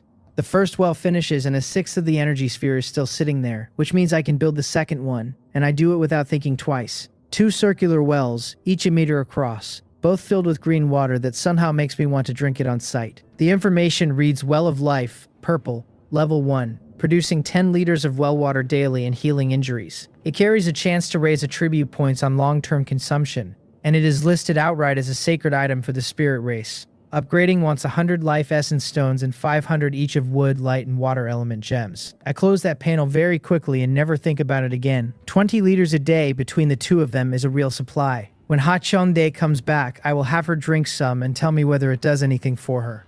Hua and the others are out, since element spirits are not the same race as Ha-Chon-dae, no matter how loosely you want to define these things. That is enough construction for one morning. I go to the military area because it is time to make soldiers. First, I place the silver-winged griffin nest I picked up yesterday. With that and the 12 nests Seok Pan set down, 7 white militia and 5 green shield warrior, my military area now holds 37 troop nests. 10 of them are white, all militia. 14 are green, split into 8 shield warrior, 3 spearmen, 2 rapid shooter, and 1 blue-eyed water leopard. 10 are blue, 5 healer and 5 flame shooter. 3 are purple, 2 extreme ice giant bear, and 1 silver-winged griffin. I summon from the new nests first, and come away with 140 militia, 50 shield warrior, 10 healer, 5 flame shooter, and 1 silver-winged griffin. The bill is 31,400 coins, a little over 3 goldstone, 206 soldiers standing in front of me where there were none this morning, and I am enjoying myself far too much. Then I take out the territory all-troop refresh card, gold quality, single use, which resets the summon cooldown on every nest I own. I do not hesitate for a second. Every nest in the yard flashes at once, and when the light dies, every one of them is ready to produce again, so I start spending. When I finally stop, I have 200 common troops, 140 excellent, 50 outstanding, and 3 epic. That costs 96,000 whitestone coins, and together with the earlier round it comes to nearly 13 goldstone. 599 troops on the day, 393 of them out of that 1 card, and 1 very ugly bill. The best part is not the count. Every batch I have ever pulled before came out at level 4 across the board, and this one does not. Yesterday I took 2 extreme ice giant bear nests, along with 2 healer and 2 flame shooter nests, all the way to level 12. So I now own 2 level 12 extreme ice giant bears, 20 level 12 healers, and 15 level 12 flame shooters. And my troop strength has jumped to 985. 1,000 is close enough to taste. I march the whole mass of them outside the walls and hand them to Tiger Mountain and the others. The 5 remaining child stones stay with that group, so nobody out there is ever more than a thought away from me. Back at the Lord's Manor, I give the last child stone to Mori. She never leaves the building, and she is the one I would need to reach first if anything went wrong inside it. Then I go up to my room and find Cat Shadow already in it. I punished her into close service, and then left her standing in corners while I went off to fight a war. With her sisters away visiting the White Cat clan leader, she has had nobody at all to talk to. She straightens up with her head down and says she only came back to get something and is leaving now. It is a poor lie, and she is at the door before the sentence is finished. I tell her she is not in trouble and that she can come find me when the manor is quieter. Then she has gone down the corridor at a speed I did not know she had. I let her run because I have 2 territorial lords to add and 2 conversations to have, and neither of them is going to start itself. Hua Yuyong has just finished clearing a small tribe off her island, which puts nearly 100 fresh people into her territory on top of the captives she took at the Spirit Demon battlefield yesterday. That pushes her resident count past 200 and satisfies the requirement for a level 2 village. So she upgrades on the spot, moving up from a level 3 village. She has felt the clock ticking since the announcement went out. Every territorial lord is aiming at the same distant target, turning a territory into a small world and then ruling it. She is no exception. She entered this heavenly mandate trial specifically to become a world lord the way her mother did. Reaching a level 2 village in a handful of days is not slow by any honest measure. Not everyone walks out of a spirit demon battlefield with an armful of captives. There are unlucky people who go through a battlefield and a demon domain lord event both, and come home with nothing at all. Then she checks the territory ranking list, and the feeling drains out of her. First place sits so far above the rest of the board that it may as well be on a different list. It belongs to that new lord who is already running a level 3 town, 2 full levels above her. She is not surprised by it. What happened to Ha Xin on the spirit demon battlefield yesterday spread everywhere overnight, and the fact that he came away with a small nation's worth of prisoners is not a secret anyone is keeping. She never intended to contact him. They are strangers, and she has no way to judge whether he is reliable. What changed her mind was her best friend. When she talked to Jia Hyanggun is working inside his shop. Jia Hyanggun's read on the man was that he has serious potential and does not seem like a bad person. That is what produced the conversation between Jia Hyanggun and Ha Xin in the first place. She handed over her contact information yesterday, a whole night went by, and nothing came, and by morning she had let go of the idea. It is not as though she cannot see it from his side. He knows Li Chonghan, and while Li Chonghan's background is not as high as her own, nobody sensible dismisses it. He is going to be far more comfortable with Li Chonghan than with a name he has never met. So she does not sulk over it because she is confident she can win the qualification with or without him. The only real cost is that her early growth stays slower than it could have been. She takes her 2 level 24 legendary quality heroes, the Holy Healer and the Magistrate, along with 10 excellent quality troops, and walks out of her territory to clear the weeds nearby. There are no trees around her territory, which meant this week's abundant forest event barely touched her, and which also means gathering wood is a chore. She is mid-swing when a message notification arrives. She has exactly 1 friend, so it is either Jia Hyanggun or someone adding her, and she deliberately turned off blocking so that she would not miss Ha Xin if he came. The price of that decision has been a steady stream of pests she has no interest in. Something tells her this one is different. She opens the chat channel with her heart up in her throat and finds an application from somebody called Cross, a name she has never heard in her life, and the disappointment is immediate. She is reaching to close it when a second application drops in underneath. Ha Shin. She reads it twice, and it does not change. What has he been doing all this time? And if he was going to add her at all, why not yesterday when it would have cost him the same nothing it costs him now? Hua Yuyong has a famously even temper, and it does not survive contact with that question. It also does not stop her from accepting inside a second. She introduces herself and gives her name, and on my end I sit there staring at the message. Hua Yuyong. That is the one sitting 6th on the merit points ranking. Also, nobody accepts that fast unless they have been watching the screen, which raises the extremely uncomfortable possibility that she has been waiting on me since yesterday. If that is true, then I do owe her a small apology.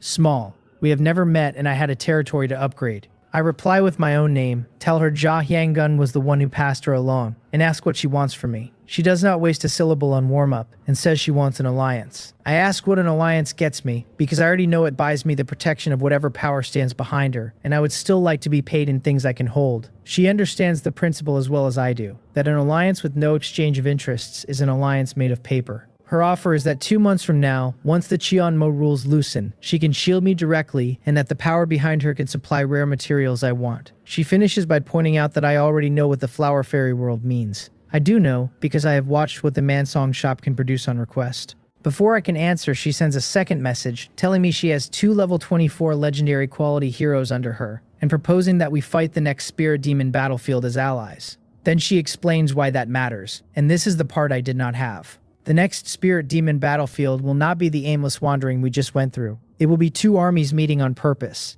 and the obvious objection that we would be scattered to random corners of the map does not apply. In previous Heavenly Mandate trials. Alliances unlock at the end of the 2nd month, and allies are teleported in together automatically. She lays all of it out in order so that I can see she is not selling me a lie. Li Cheng-han never mentioned any of that. I am not going to complain about a stranger handing me free intelligence in her opening pitch. I ask what she wants from me. She says I have a Mansong shop and she wants to buy things through it. I can hear her cheering up from here, because me asking that question at all means I am considering the alliance. She adds, quickly, that she will pay. That stops me, because she comes out of the Flower Fairy world and she should have a shop of her own, and when I say so, she gives me a rueful answer. She genuinely does not have one. It was never that she could not bring one. It was that bringing one was not worth the slot this early. She brought 10 items and every one of them earns its place.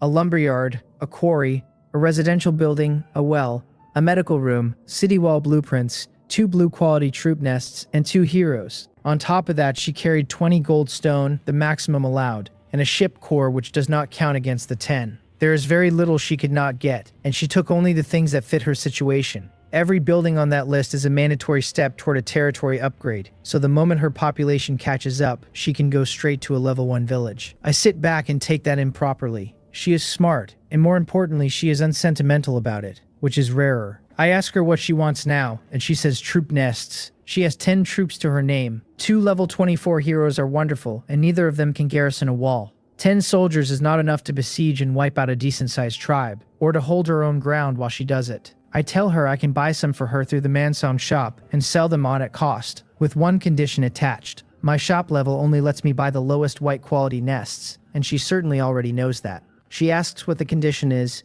and I can tell the condition itself relaxes her, because a favor with no price on it is the most alarming thing anyone can hand you. I send her the information on the Territory Alliance item, and tell her to sign it with me. She reads it and is surprised, and then something in her expression settles as the shape of it lands, because this is not a handshake. Signing that means we are genuinely bound, on the same ship, in the same water. She takes a moment with it.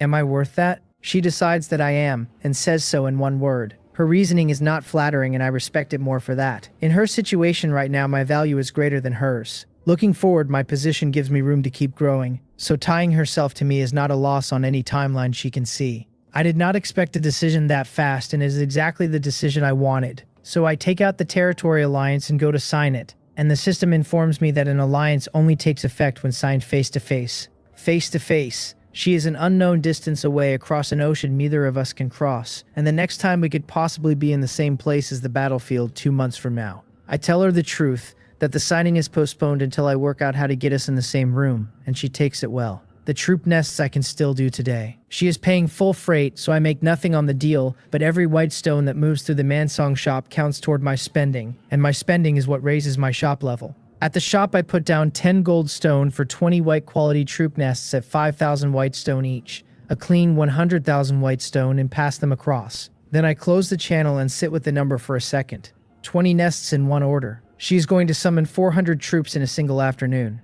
They are ordinary troops, and 400 of anything walking at you in a line is not an ordinary problem. Yogyung is out in his spiritual herb garden checking his plants when my request arrives, and he accepts it before the notification is finished appearing. Then he bounces over to the lounge chair under the sun umbrella at the edge of the garden and flops into it. He genuinely bounces. He is only about 1.3 or 1.4 meters tall, because he is still a child. The messages start arriving and do not stop. He says I have finally added him, and he had decided I never would. He says I am amazing, and that he already saw I have upgraded to a town, and demands to know how. He asks how I got that hero of mine, because he heard she killed several king-level orcs, and he finds that terrifying. He asks how I know Li Changhan, what my relationship with her is, and whether I am pursuing her. Then he asks why I am not saying anything. I stare at the wall of text as it scrolls. Yu Pyong is not this talkative, and Yu Pyong never shuts up. I would love to answer, and to do that I would need one clear second in which nothing new arrives. Is everyone from the Medicine King world like this? 5 questions before hello, and not one of them about business. Then the trade channel pings with a request aimed directly at me, and of course it is him. I accept, pay 1 white stone, and receive a small brocade pouch with 2 seeds in it. The first reads Profound Ice Serpent Fruit Seed, blue quality, which grows into a heaven-grade natural treasure and requires a cold environment to plant. The second reads Spirit Silk Firevine Seed, green quality, which grows into a spirit-grade natural treasure and requires a hot one. Yogyong, as of this moment, you and I are friends. I message him back saying I got his gift and asking whether he has any more. On his end, he lights up at the reply, and his whole face falls when he reads the question. Then it comes right back up, because in his head me asking like that means I am not treating him as an outsider. He answers that he has none left, that every medicinal seed from his seed card is already planted, and that he only held these 2 back because they have planting requirements he cannot meet. I am not remotely disappointed. 2 natural treasure seeds for free is a good morning. Not free. 1 white stone. I want that on the record. I tell him it is fine, and that if he ever comes into medicinal seeds again, he should contact me, because I will buy them. He promises he will, then immediately circles back and complains that I still have not answered his questions. I ignore every one of them with a clear conscience and go straight at the thing I actually want to know. He had Li Changhan pass me his contact so that I would add him, and nobody arranges that for the sake of small talk. I ask him what he needs help with. He is confused. He does not need help with anything. He says he contacted me because he wanted to know the answers to those questions. I read that 3 times. You asked a third party to broker an introduction, waited a day, and spent it all on gossip. Are you sick? Are you a child? He is in fact a child, and I keep forgetting. I collect myself and ask whether he is sure, giving him 1 clean opening to name a real reason. He takes it in the most roundabout way possible. Reading my message apparently reminds him that he owns exactly 1 troop nest, and that his military strength is a joke, so he asks whether I have any nests for sale. I tell him I do, but only white quality. Now we are talking business. He came in pretending to want nothing, and the moment there is a need in his hands, the tail comes out on its own. He says white is fine and asks the price, and I give him the same terms I gave Hua Yuyong, then show him the territory alliance agreement and ask whether he is willing to sign. He agrees instantly, cleanly, without a single question, and if anything he seems excited about it, which puzzles me more than a refusal would have. Then I work out where the trust is actually coming from, and it is not me. He must know Li Changhun well, and what he is signing is her judgment, not mine. Either way, I get what I came for. I spend 50,000 white stone on 10 white troop nests, hand them over, and then contact Li Changhan to explain the alliance mechanic and extend the invitation to her as well. She says almost nothing and tells me only that she will let me know when the signing is possible. Li Kyo and the other 4 I leave alone for now, since their territories do not exist yet, and inviting them into an alliance they cannot physically sign as a message with no purpose. That closes the alliance business for the day, so I go and look in on my egg. One of my pet eggs is still sitting in a back room of the Lord's Manor, and I have not been the one tending it. Mori has, feeding it 1 nurturing pearl a day without a single miss. Counting back, I used the first drop last Wednesday, lost Thursday entirely to the White Cat Clan situation, and handed it to Mori from Friday onward. Wednesday, Friday, Saturday, and 3 days this week comes to 6, and at 15% of hatching progress per drop that should put it at 90. The Chaos Heavenly Exotic Beast Egg reads 90%, still hatching, and the shell is covered in a dense web of cracks. Today is the 4th day. Barring an accident, whatever is in there comes out tonight or tomorrow morning. I have no idea what a Confusion Sky oddity looks like, or how strong it is, and I have been quietly looking forward to finding out since the day it landed in my hands. Outside the walls, my people are still cutting into the forest. Monsters wander out of the trees now and then, none of them strong enough to be a real event, and they get dealt with before they finish crossing the open ground. I arrive in time to watch a flame shooter drop a silver-horned sheep at 40 paces. Cat Shadow is off to one side. Stealing looks at me and pretending she is not, and I let her pretend. I find Sockpan instead and tell him to round up commoners with mining-related professions, because I am taking them through to the Angel Realm and opening that goldstone mine properly. The math on that is simple, and it is the only math that matters this week. Enough goldstone means the first layer of my War God talent, and the first layer of my War God talent means I stop being a man who wins fights by having better friends. Half an hour later, Seokpan comes back with more than 70 people, nearly all of them miners or close enough. I load up food, use a Void Jade pendant, open a space door and walk the whole crew through in one go. There is no sightseeing. Other minerals in that realm are worth real money, and goldstone is worth more than all of them combined right now. So we go straight to the seam. On my order, they pick up iron picks and start working, and every pick in their hands is one I built myself out of iron ingots, through the construction interface. I pull one of them aside and ask how much goldstone we can get in a day at this pace. He tells me 6 or 7 if nobody stops. That is slow enough to hurt, and my face must show it, because he immediately assumes I am unhappy with him and hurries to explain. There is no mining ground, so the ore comes out full of impurities and they have to screen it by hand, and the screening eats most of the day. I nod and tell him I understand, then open the trading channel. The Mansion shop sells a mining ground blueprint. The last time I looked, it was 20,000 white stone for a green quality item, more than a troop nest of the same grade. I asked Jahyang-gun about that once and she gave me the answer that has been useful ever since.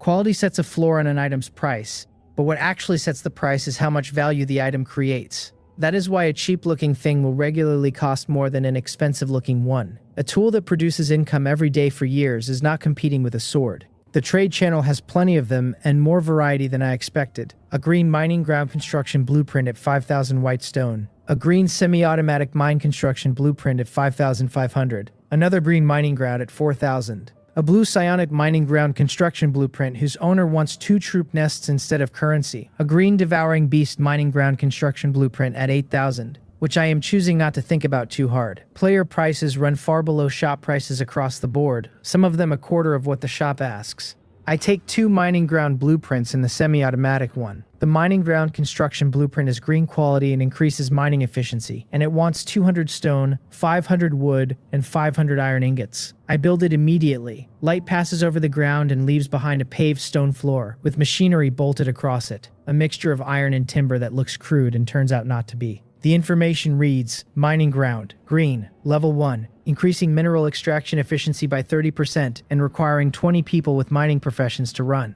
Upgrading it wants 500 stone, 1,000 wood, and 1,200 iron ingots. I go to upgrade it and discover that I do not have a single piece of stone left anywhere. I open the trade channel again, sweep every stone listing in the mall, and burn a full gold stone on raw material. With that in hand, the mining ground goes to level 2, which lifts extraction efficiency to 50% and raises the staffing requirement to 30. Then I build a second one and upgrade that as well, which puts 60 of my people to work and should produce close to 20 goldstone a day between them. That is more than hunting, more than salvage, more than anything else I have running. Owning a mine is a wonderful thing. Owning a gold mine is better. The semi-automatic mine construction blueprint is also green and also raises mining efficiency for 300 stone, 700 wood, and 700 iron ingots, and I put it up next. Its information reads semi-automatic mine, green, level 1, increasing mining efficiency by 30%. It requires 10 people with mining professions to operate it and to supply energy. Upgrading costs 500 stone, 1,400 wood, and 1,500 iron ingots. The efficiency is identical, and the head count is halved, and the catch is that word energy. I do not have a power source of any kind out here, so I fall back on the oldest one in existence and burn wood. It turns heat into motion the way people did for several thousand years before anyone invented anything better. I stop upgrading there because I do not have the manpower to staff another tier. 20 goldstone a day is enough. I put a subject with the miner profession in charge of the whole operation,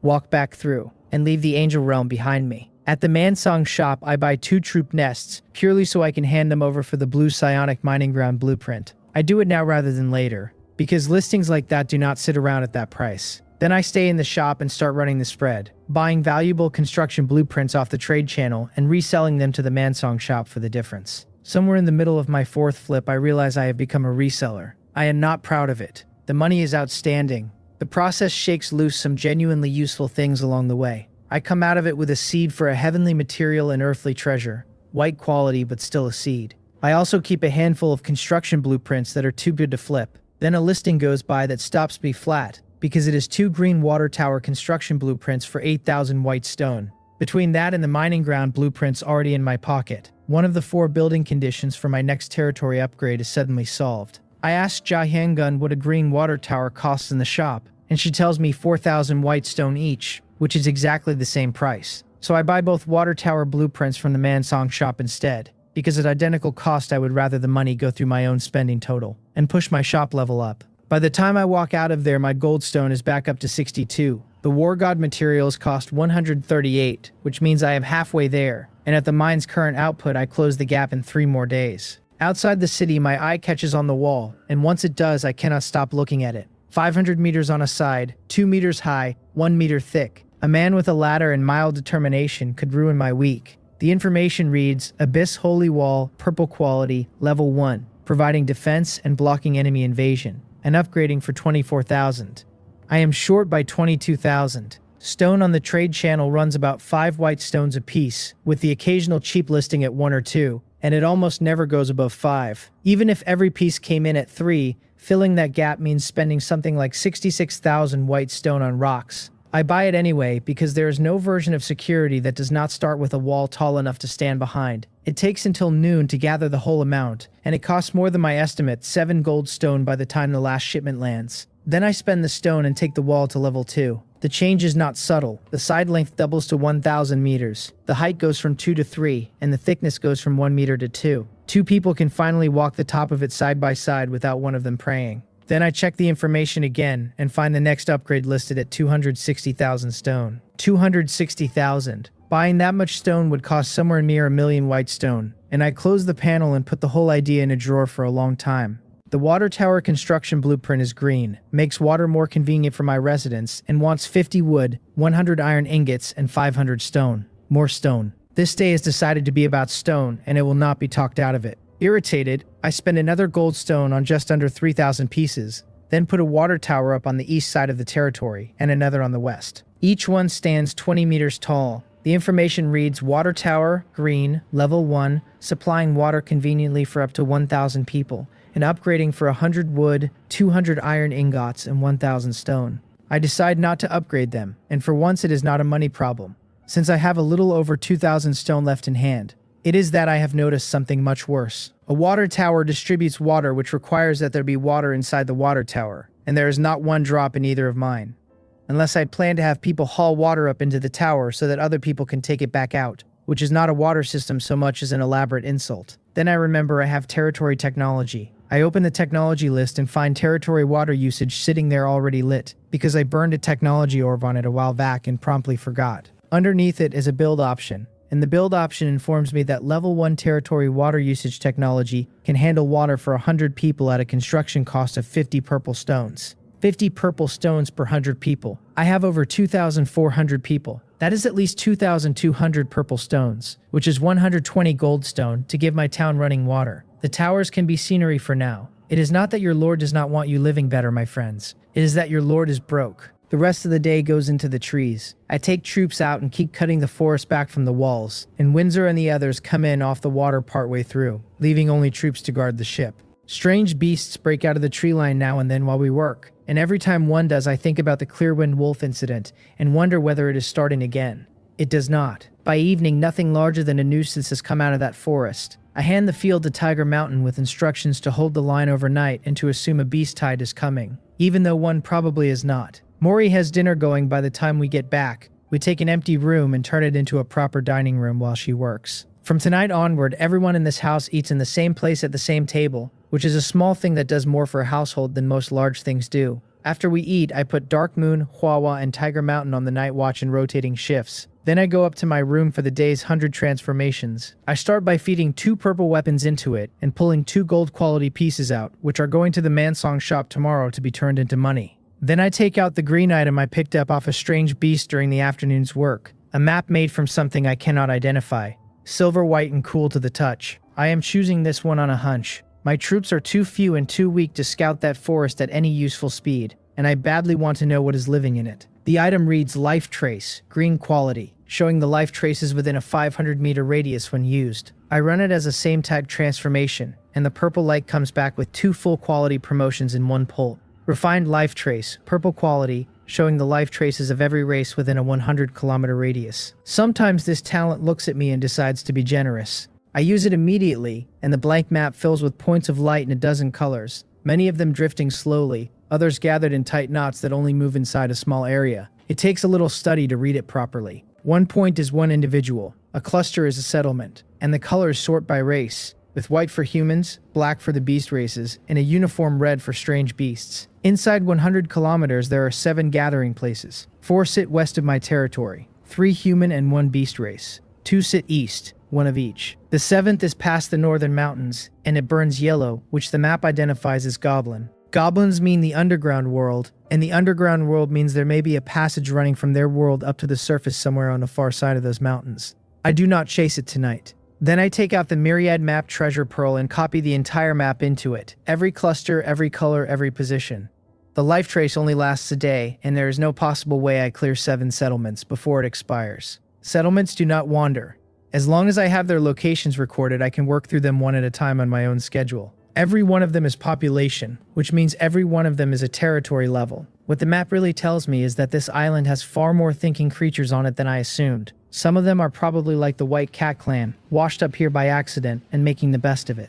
Others are certainly native, the way the underground world is native. Either way, 7 organized groups inside 100 kilometers of my walls is not a curiosity. It is a list of things that can decide to become a problem, and I am not going to leave them standing indefinitely. The strange beasts are worse than all of them put together, and they are not going anywhere either. Taking this island properly is going to take a long, unglamorous time. I am not discouraged by that. I have been here 1 or 2 weeks. The way to lose everything is to get impatient and put a foot wrong, and I would rather move slowly and keep what I have built. On the way to bed, I check the Chaos Heavenly Exotic Beast Egg and find it still whole, so whatever is coming tomorrow. Upstairs, Windsor is propped up with a book.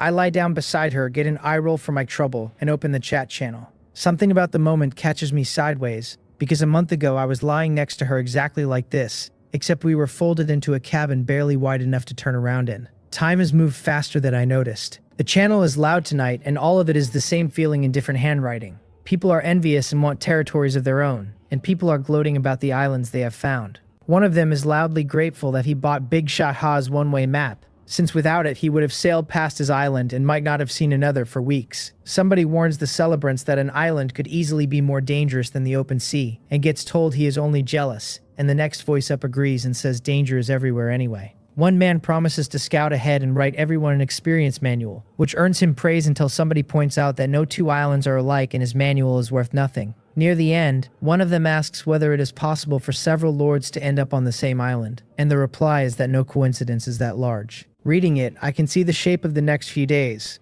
A lot of newcomers are about to plant territories at roughly the same time. As for that last question, I think it is possible in theory and unlikely in practice, and I would actually welcome it.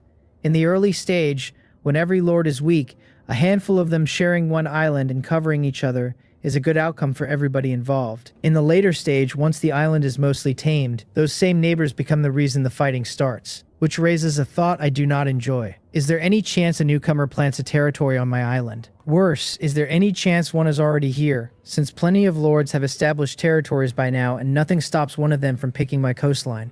I cannot rule it out, and I cannot do anything about it either, because this island is enormous and I will not have it surveyed for a very long time. I will do everything possible about the things inside my reach, and I refuse to lie awake over the things outside it, because worry that cannot become action is just noise. I read the chat channel with Windsor's company, and do not get much reading done. Ever since the dragon bloodline settled into me, my appetites have run stronger than they used to, and the night goes accordingly. Dawn. I wash up and walk out of the Lord's Manor toward the Mansong shop. Yo-Ah is surprised to see me this early, but she recovers and asks what I need. I ask after shopkeeper Ja, since she is not at the counter, and Yo-Ah goes pink and says, shopkeeper Ja is still resting, and I decide not to ask. I am here to turn objects into money.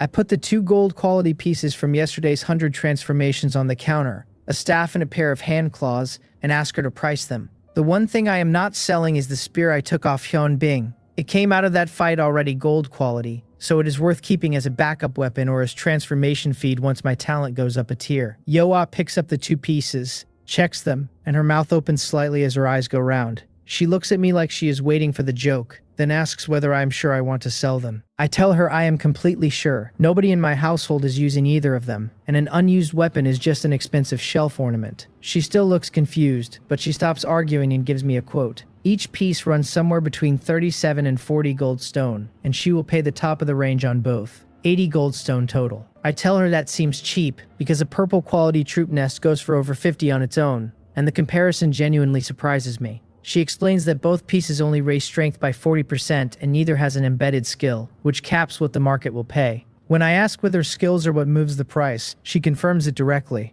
Skills are hard to come by, so equipment carrying one is worth disproportionately more. A single embedded skill adds 10 to 20 gold stone to a piece, and the value climbs faster and faster as more get attached. I tell her to write it up and 80 gold stone lands in my account, which puts me at 137. The accounting on that is annoying enough that I run it twice. I left this shop yesterday with 62 and spent 8 on stone. Windsor's day of hunting brought in 2, and selling what we killed clearing the forest brought in 1 more, which left me at 57 overnight. 57 and 80 is 137. The War God materials cost 138. 1. I am short by 1. So I walk outside, take out a purple piece of equipment, and run 100 transformations on the street like a man buying a lottery ticket on the way to the register. It comes back gold quality. I walk straight back through the door and put it on the counter. Yo-Ah stares at me with an expression I will be thinking about for a while, then prices it at 40 gold stone. That is enough. I spend 138 gold stone on all 5 materials I came for and leave without another word. Behind me, Yo-Ah stands at the counter feeling like she has dreamed the entire transaction. She raps her own head with her knuckles before accepting that she has just handled business worth over 1 million white stone before breakfast. Then it hits her all at once, and she goes to find Ja Hyung-gun, because this is not the sort of thing you report later.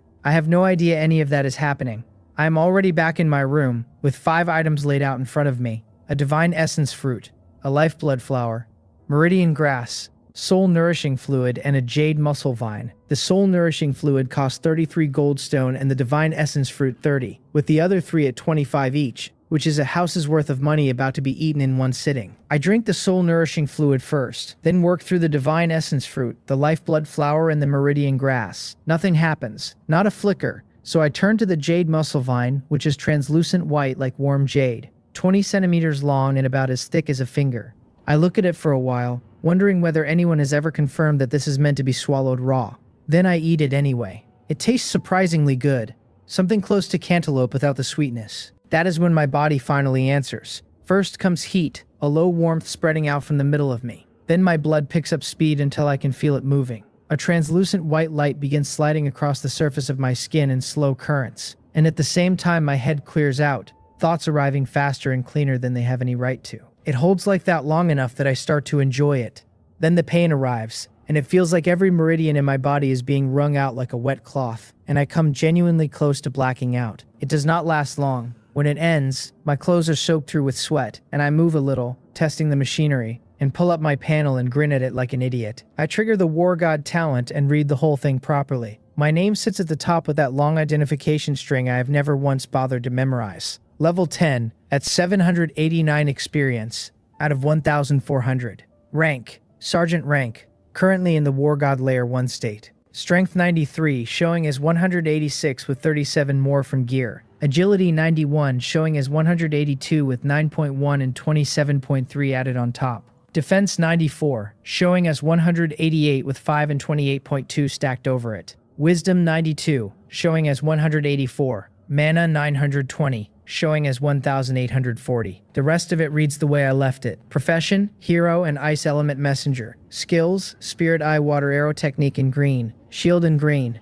freezing spell in purple, and mystic ice puppet in purple. Equipment, the heavenly dragon spear in gold, a green ring, purple thorn armor, and purple cloud stepping boots. Talents, 100 transformations in war god, both legendary. Bloodline, holy demonic dragon. Title, first city lord under heaven. Every base attribute has doubled, cleanly and across the board.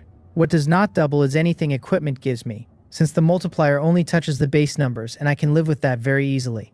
In the War God state, my base attributes are all over 200, which puts me level with an unenhanced level 20 epic hero, or a level 18 legendary hero. 2 weeks ago I was a man with a plank. I feel out the limits and find that I can hold this state for a total of 1 hour a day, up from half an hour. Pushing past that starts damaging me, so it is not something to burn casually. 1 hour is not a small window either. It is far longer than a berserker's frenzy lasts, and the part that actually matters is that there is no crash at the end, no weakened state, just a quiet return to my normal numbers. I can also drop out of it and re-enter whenever I want, and the only rule is the daily total. Then I check what the second layer costs, and the good mood dies fast. 6 items and they are named like a bad joke. Primordial violet gold fruit, burning blood entangling silk vine, meridian opening body solidifying pill, jade soul nether spring liquid, flesh burning body forging powder, and emperor tear phoenix blood. 5 of those 6 mean nothing to me. The 6th means everything, because anything wearing the words emperor tear is expensive by definition, and emperor tear blood is a category of its own. If the other 5 are being listed in the same breath as that, none of them are cheap either. I am not gathering that list anytime soon, and I have made my peace with it inside about 4 seconds. My current strength is respectable. The War God multiplier scales with whatever I grow into, and for the near term I can handle most of what this island is likely to throw at me. I go down to the dining room, where everyone is already most of the way through breakfast, and sit down to eat. Cat Shadow's head comes up first, looking off toward one side of the room with her eyes wide, and the whole table turns to follow. Standing there is a strange beast roughly 1.3 or 1.4 meters long, 4-legged, covered in gray-green scales, staring at all of us without blinking. Its head is horned and dragon-like, with silver horns and red pupils, and its tail is moving in small, slow sweeps. Then it sees me, and something openly human comes over its face, and it bolts straight for me. Half the table starts to move, and I wave them down, and I put my hand on its head as it arrives. The link lands immediately, the same kind of closeness I have with Little Blue and with Dalgi, and I already knew what this was the moment I laid eyes on it. Its information reads Confusion Sky Oddity, Gold Quality, Level 5, with Strength, Agility, and Defense all at 47. Skills, Soul Extraction, Soul Devouring, Eye of Confusion, Destruction, and World Annihilation. Talents, Limit Breaking and Deterioration.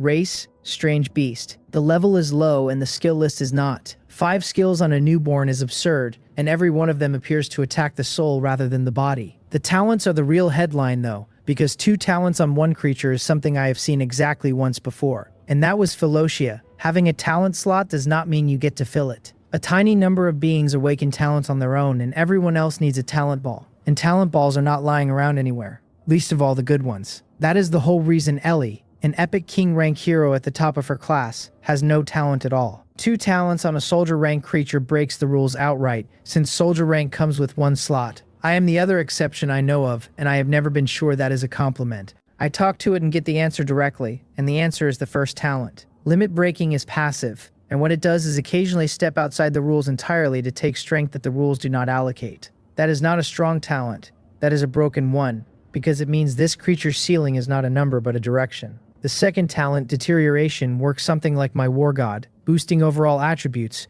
and right now it manages only half again rather than double. What it has that mine does not is that the boost scales upward over time, and it does not run on rare materials that cost a fortune per tier. It runs on one thing. It grows by devouring souls, which is why a creature this young was born already holding soul extraction and soul devouring. So what has just hatched in my dining room is an evil little thing with a growth curve that does not stop, and I am aware of exactly how that sentence reads.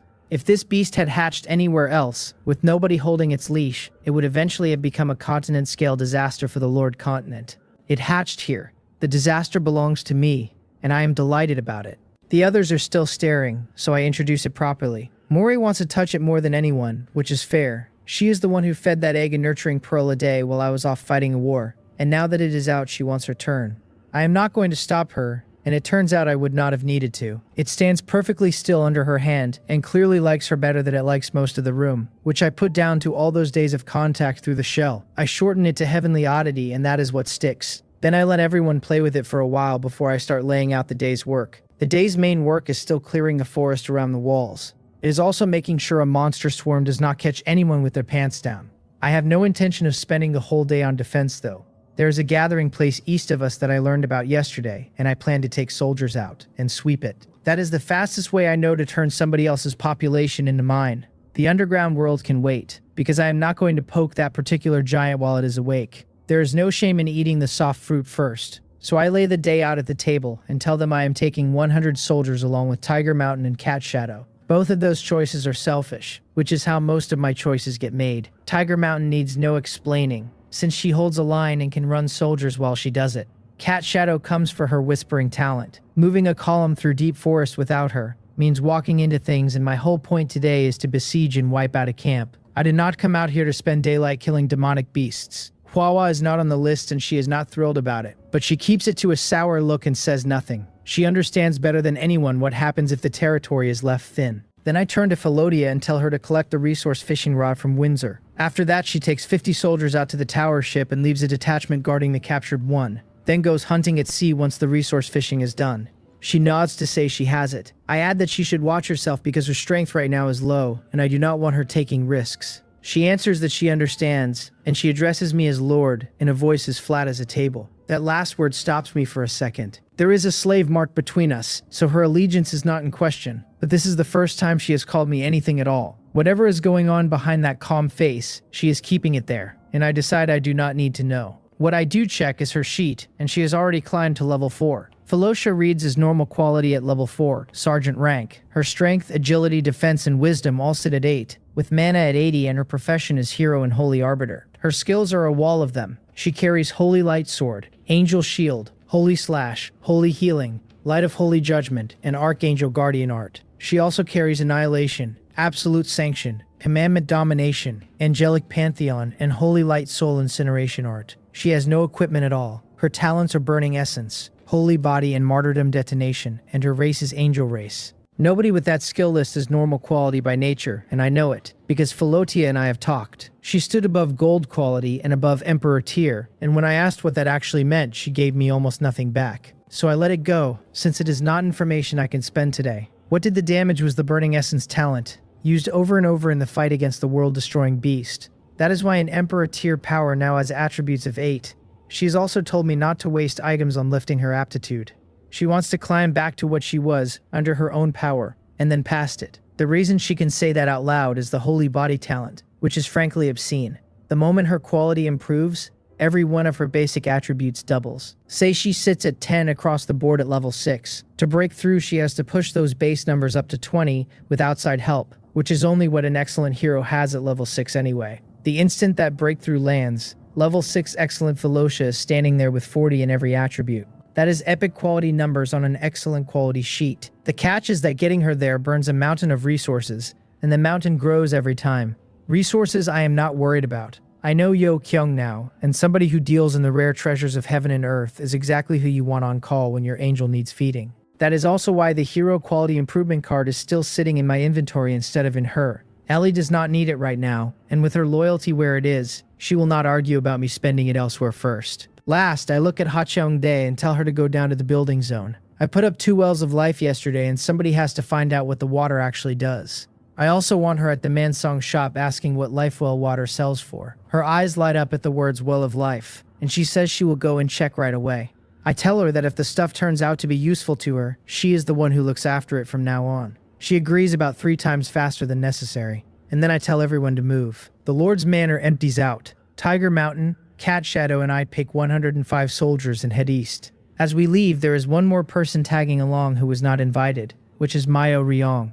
I think about her talent for a second and decide it might do something useful out there, so I do not send her back. I also bring Heavenly Oddity, since the thing grows by killing. I am not about to leave a growth curve like that sitting at home eating scraps. We get into the trees before I stop to look at what I actually have. Tiger Mountain reads legendary at level 9 sergeant rank. Her strength is 83, her agility 82, and her defense 85 plus 25.5 from gear. Her wisdom is 80 and her mana is 800, with her profession listed as hero and shield warrior. Her skills are Tiger Body, Absolute Defense, Shield Bash, and Tiger Roar, and she carries the purple Divine Wood Shield with no talent at all. Her race is Hunter Tiger race and her loyalty reads 100. Her affinity has climbed to 86, which is remarkable given how little I have done to earn it. Cat Shadow reads Epic at level 6, with Strength 38, Agility 41, and Defense 39. Her profession is florist, with abilities amounting to tending gardens, pruning flowers, and knowing more about plants than anyone I have met. Her talent is whispering. Mio Ryong reads Epic at level 7, with Strength 48, Agility 49, and Defense 47. Her profession is alchemist, with the abilities to plant and identify medicinal herbs, and to brew potions. And her talent is mind confusion. Neither sheet is what you would call frightening. The numbers are respectable, and there is not one attack skill between the two of them. Which is fine, because I did not bring gardeners to fight. I brought 2 talents that happen to have people attached. The soldiers are 50 shield warriors, 30 spearmen, 10 rapid shooters, 10 flame shooters at level 12, and 5 healers at level 12. No flying units and no extreme ice giant bear, because none of them are worth anything under a canopy this thick. With the count done, I start us moving on the map I pulled yesterday. There are 2 gathering places in the eastern forest, 1 beast race and 1 human race, and the beast race one is first on my list. We move in a shape, 50 shield warriors lead, 30 spearmen ride their heels, and the archers and healers hold the back with Tiger Mountain and me tucked in among them. Every so often, Cat Shadow stops the column and puts out her right hand. A green halo rolls off her palm until the nearby plants shiver and hand over everything that has walked past them recently. Between her and the life trace, we slide around 4 or 5 packs of demonic beasts without touching one of them. I could smash through those packs, but smashing costs daylight. Daylight is the one resource I did not bring extra of. A red-striped tiger does find us anyway, and after we put it down I let Heavenly Oddity have the soul, mostly because I have never watched it do this. A faint glow comes up in those red pupils, and a green shake peels off the red-striped tiger's corpse and hangs in the air. It is an exact copy of the animal, and for a moment it just floats there, looking lost. Then it sees us, and whatever passes for rage in a dead cat arrives all at once. It runs across empty air trying to reach my throat. Heavenly Oddity does not even brace. It opens its mouth a crack, and a spinning hole no wider than 30 centimeters appears in front of the tiger. The soul is dragged into green light and swallowed whole with nothing it can do about it. When the hole closes, my strange beast makes a noise that can only be described as unimpressed. So demonic beasts have souls. Slightly less comforting on a personal level,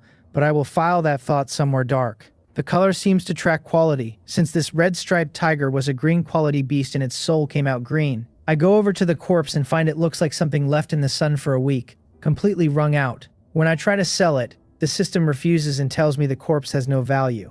That puzzles me. In the end, I do not care, because I am not going to stunt Heavenly Oddity's growth for corpse money.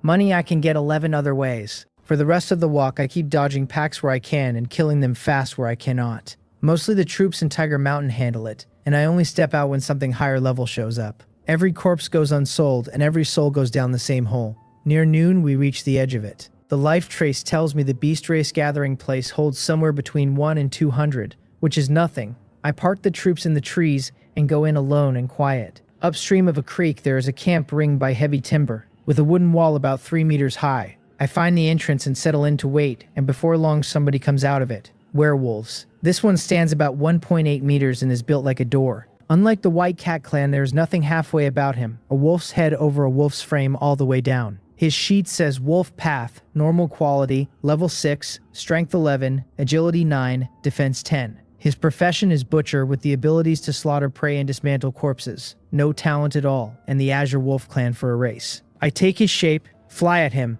and put him out before he can make a sound. Then I stash him and walk into the camp like I pay rent there. Most of what lives in here is Azure Wolf clan, but there is a corner with human figures in it. While I am circling, I watch another Azure Wolf butcher take hold of one of those humans and stab them dead, without breaking stride. I keep my face where it is. The butcher spots me and calls out asking why Wolf Path has been gone so long. He says the clan leader caught several humans yesterday and I had better help process them, since there is a banquet planned for noon. Banquet. That is the word he uses. I swallow it and answer as calmly as I can manage, saying I went out for water and found human tracks. I tell him I want to report it to the clan leader and ask where the man is. The butcher tells me he has gone out to pay tribute and adds, like it is weather, that they owe the Blood Wolf clan tribute every month. There it is. Somewhere deeper in this forest sits a beast race gathering place strong enough to tax this one. I say I am worried the humans will come for their people, and the butcher laughs and tells me not to be, since they were hit only yesterday and would not dare. I mutter that I have no idea when the clan leader will be back, and he says it should be soon, seeing as it is nearly noon. Then somebody shouts near the gate and I drift over to look. A werewolf walks in with an escort around him, standing a full 2.2 to 2.3 meters, so I do not need 3 guesses. His sheet reads Wolf Fang, excellent quality, level 15, strength 113, agility 86, defense 82. His profession is warrior, with furious slash, horizontal block, and mad blade, no talent, race Azure Wolf Clan. A clan leader with an actual profession and 3 skills is more than I expected out here, though the numbers do not move me. 113 strength is a problem I can solve without ever touching the war god state. What does interest me is his escort, because 10 of the werewolves around him are professionals too. This place is a different animal from the White Cat clan. How a forest tribe got its hands on professions I do not know, and my money is on the Bloodwolf clan. I slip out in the noise of the clan leader's arrival and go collect my army. I do not bother hiding the approach, because I already checked and the camp has exactly one way in and out. Nobody is running anywhere. When we form up at the main gate, the werewolves finally notice they are being invaded, and the inside of that wall turns into shouting and sprinting and people knocking each other over. Has nobody ever attacked these people before? They are about as ready as a napping cat. I am not going to give them time to fix it. I give the order cold, telling the shield warriors to lead, the spearmen to stay tight behind them, and the shooters to fire at will and kill. I hold nothing back with this crowd. These are werewolves who eat people, and how many of them walk out of here is a question for luck rather than mercy. I have no intention of taking survivors on as residents, though they will do fine as slaves. My policy on that is one line long, which is that as long as they are not worked to death, they should be worked to death. In my ledger, this tribe is a consumable. 50 shield warriors go forward in one locked row behind their giant shields. The spearmen work the gaps between them, punching through anything that comes close. The rapid shooters put arrows out faster than the eye tracks, and the flame shooters are slower and hit far harder. Every flame arrow that lands opens a little burning crater where a werewolf used to be standing. That is what troops are worth in this world, because every single one of them is a professional carrying skills. Wolf Fang brings the camp guards out to meet us, and I watch his pupils shrink when he sees the advance. He can read what my troops are. Leave the healers out of it. Leave my heroes out of it. And the 100 soldiers walking into his camp are already in the neighborhood of the Bloodwolf clan. Where these humans came from is a question he is asking himself and will not get to finish. 60 guards with long sabers howl and come at us behind him. He is not stupid for trying it either. 5 of those 60 are level 14 professionals, and 5 more are level 12 professionals, with the remaining 50 all at level 12. On my side, only the flame shooters and the healers are genuinely level 12. So I summon 3 mystic ice puppets into the gap to catch them, and then I take the demon dragon form and go straight at Wolf Fang. He feels the fear the way everything with instincts does when it sees that shape. To his credit, he swallows it and charges. His saber meets my spear, and I do not move a hair while he gives up several steps. I watch it land on him that the human in front of him is simply stronger. Then he roars and comes again with white light running off the blade, which is furious slash. I put it aside like a curtain, kick him across the yard, and follow before he lands. He rolls up and swings into Mad Blade, and I trade with him properly, hard and fast. I want the practice, and he is the best sparring partner this forest is going to give me. While I am collecting free lessons, the rest of the werewolves reach my line, and Heavenly Oddity decides it is hungry. Its grayish-blue frame swells until it stands 2 meters at the shoulder and runs 4 to 5 meters long. Red fire crawls over it, and its red pupils burn down into 2 coals, and everything about the silhouette gets worse to look at. That is the deterioration talent, and it lifts every attribute by half, which takes it from 47 to 70. The average excellent quality level 12 werewolf out there is sitting at 44. It leaps clean over my shield warriors and lands in the middle of them. What follows is not a fight. It tears through the crowd, and anything it touches is either dead or wishes it were. Then it throws its head back and roars, and a blood-red eye condenses in the air above it. Every werewolf that looks at that eye stops where it stands with its mind gone loose, which is Eye of Confusion. Green souls come sliding out of them like smoke out of a chimney, which is soul extraction. The souls hang there confused, then see their own corpses, then go from terrified to furious in about a second and charge. Heavenly Oddity blows 2 puffs of flame from its nostrils, and every soul in the air snuffs out and comes apart into drifting green fragments.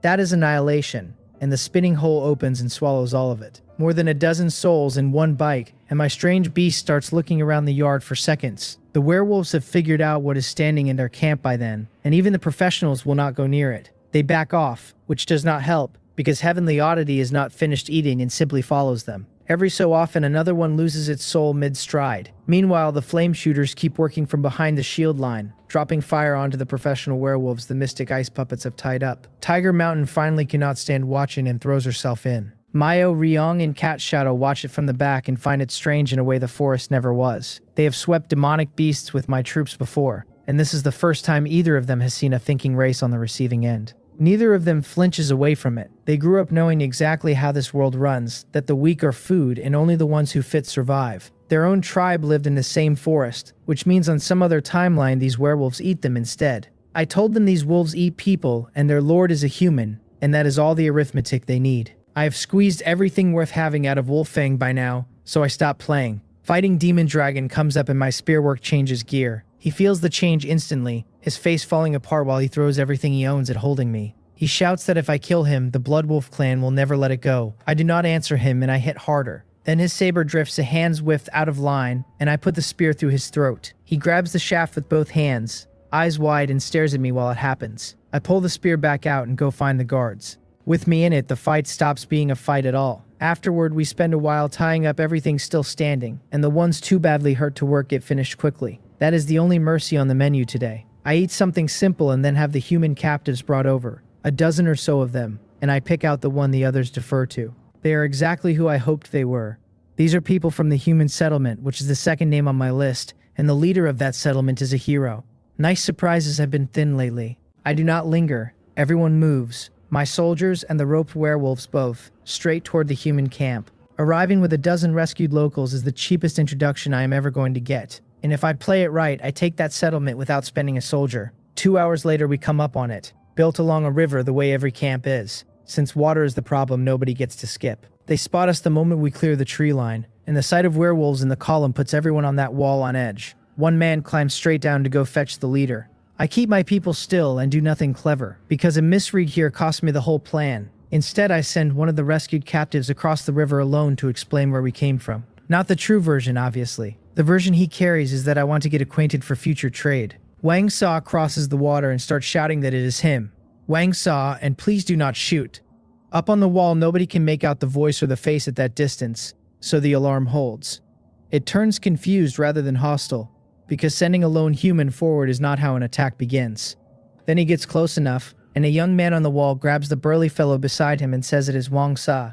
The captain squints down, and it is. He knows Wang Sa perfectly well, a member of the guard team taken by the werewolves in yesterday's fight. What he cannot work out is how that man is walking back up his river with werewolves in tow. He calls out to hold fire and let Wang Sa come in, which changes nothing, since nobody was going to shoot a man they all recognize. From the base of the wall, the captain asks how he got back and who exactly the people behind him are. Wang Sa lets his breath out, having spent the whole walk worried somebody nervous would put an arrow in him by accident. He asks Captain Jubin to send for clan leader Shim instead, saying he needs to explain the situation directly. He does not give the captain the story, because he has no interest in telling it twice. The mention of clan leader Shim pulls the mood on the wall down for a reason. Wang Sa cannot read yet. Captain Jubin only tells him to wait, since the clan leader will be along shortly. The man who climbs up onto the wall is not yet 20, and he asks Wang Sa what happened. Wang Sa is thrown by that face and says nothing about it, and he lays out the whole werewolf camp story. When the wall hears the camp has been destroyed, the shock goes through all of them at once. None of them can picture the kind of force that erases a werewolf camp in an afternoon. When they hear that force pulled Wang Sa and the others out, and now wants contact, Shim's song goes quiet and starts weighing it. The rescue is real, and he still cannot open his gate to something that strong on faith alone. He also knows refusing does not remove the problem, because if that force comes through the wall instead, the wall will not hold. In the end, he tells Wang Sa to say contact is acceptable, but that all of them cannot come inside. Wang Sa does not push back. He would have said the same thing. The answer reaches me and I have no complaint. I leave the troops and the roped werewolves where they stand and take my own people in, along with the rescued dozen. When I get through the gate, I finally get a look at Shim's song. He reads excellent quality at level 8, with strength 28 plus 2, agility 28, and defense 28. His wisdom is 28 plus 3, and his mana is 280 plus 30, and his profession is hero and political steward. His skills are clear organization and achieving twice the result with half the effort, and his equipment is a white longbow and a white wisdom ring. He has no talent and his race is human. I keep my face polite while my mind goes somewhere else entirely. An excellent hero is nothing special, an administrator is very special. My territory has plenty of people who can hit things and not one hero whose actual job is running the place. I decide I am taking him about a second and a half after his sheet opens. Shim Seong is doing his own looking. Nothing shows on him, but he is clearly thrown by how young the man in front of him looks, since the leader who flattened a werewolf camp was supposed to have more gray in him. I introduce myself, giving my name and saying I am a heavenly mandate lord. I lean on that second part on purpose, hoping for the reaction I got out of the White Cat clan leader. What I get is a polite blank. It had not occurred to me that the title means nothing to people born and raised on an island with no contact with the outside world. Now it has. He gives me his own introduction, clan leader of this settlement, and the rescued captives all turn and look at him with something surprised in their faces. Then he thanks me for saving his people and bows slightly. And before I can answer, he welcomes us into their territory as guests. Guests, with 100 armed professionals parked in the trees behind me. I let it go and nod and smile, and he steps aside to lead us in. Wang Sa and the rest peel off toward the families already running at them, which is when Wang Sa's voice comes across the whole camp asking whether the clan leader is really dead. Everybody looks. I let my eyes move once and keep my mouth shut, because that sentence has told me more about the settlement than an hour of negotiation would have. Shim Song's face falls in a way he cannot cover. After a moment, he apologizes for losing his composure and tells me his father died yesterday of wounds taken in the fight with the werewolves. I give him my condolences and tell him I have already settled the account, since that werewolf camp does not exist anymore. It does not fix his day, but it moves something in his shoulders, and we walk on through the gathering place talking. Mayo Ryong and Cat Shadow and Tiger Mountain trail along, looking at everything. The people, the huts, the way these humans live. We end up in the largest building in the camp. Once we are seated, Shim Song has fruit brought out, then asks what kind of trade I had in mind, since Wang Sa told him I came to trade. I pick up a piece of fruit, bite it, and put it back down with my expression exactly where it was. Sour.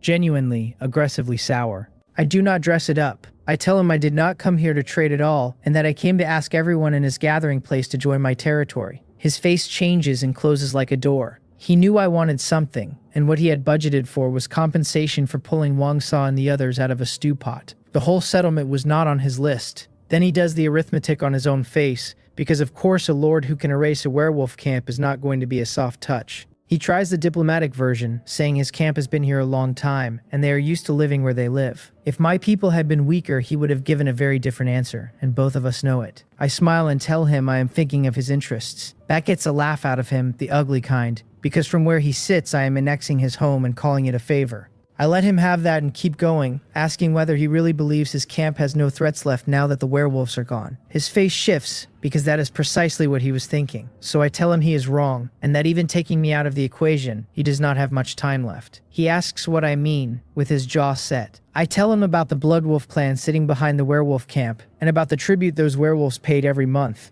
I watch the whole chain land on him, one link at a time. The werewolf camp is gone, and when the Bloodwolf clan notices, they will come and look. Looking is how his settlement gets found, and his settlement is not going to survive being found. They could barely hold off the werewolves, and the Bloodwolf clan is the thing the werewolves paid protection money to. I tell him the lives of everyone in his gathering place are in his hands, and he should think it through carefully. Then I stop talking and pick up a red one this time. Much better. Sweet. Somebody in this camp needs to be told which tree is which. He sits there in real pain, and I can see both roads from where I am. Survival means joining me, or picking the whole camp up and moving it, and he knows perfectly well I am not going to stand there waving as they go. Joining me means his people live under somebody else's hand for good. His father spent his last breath yesterday asking him to take care of this camp, and handing it to a stranger the next day is not a thing he knows how to carry. I finish the fruit and ask him calmly whether he has decided. He looks at me and says I have him cornered, and it is not really a question. I tell him this arrangement benefits both of us, which commits me to nothing. He scoffs and asks how it benefits him when his gathering place will not even exist. I tell him flatly that survival is his benefit, and that it is a large one. He opens his mouth to argue and cannot find the ground to stand on, because it is true. His back, which has been very straight this whole time, finally gives, and he says I am right, that staying alive is what matters. So I stand, walk over, and put a hand on his shoulder, telling him not to look so beaten. I guarantee him his people will be treated exactly as my own residents are.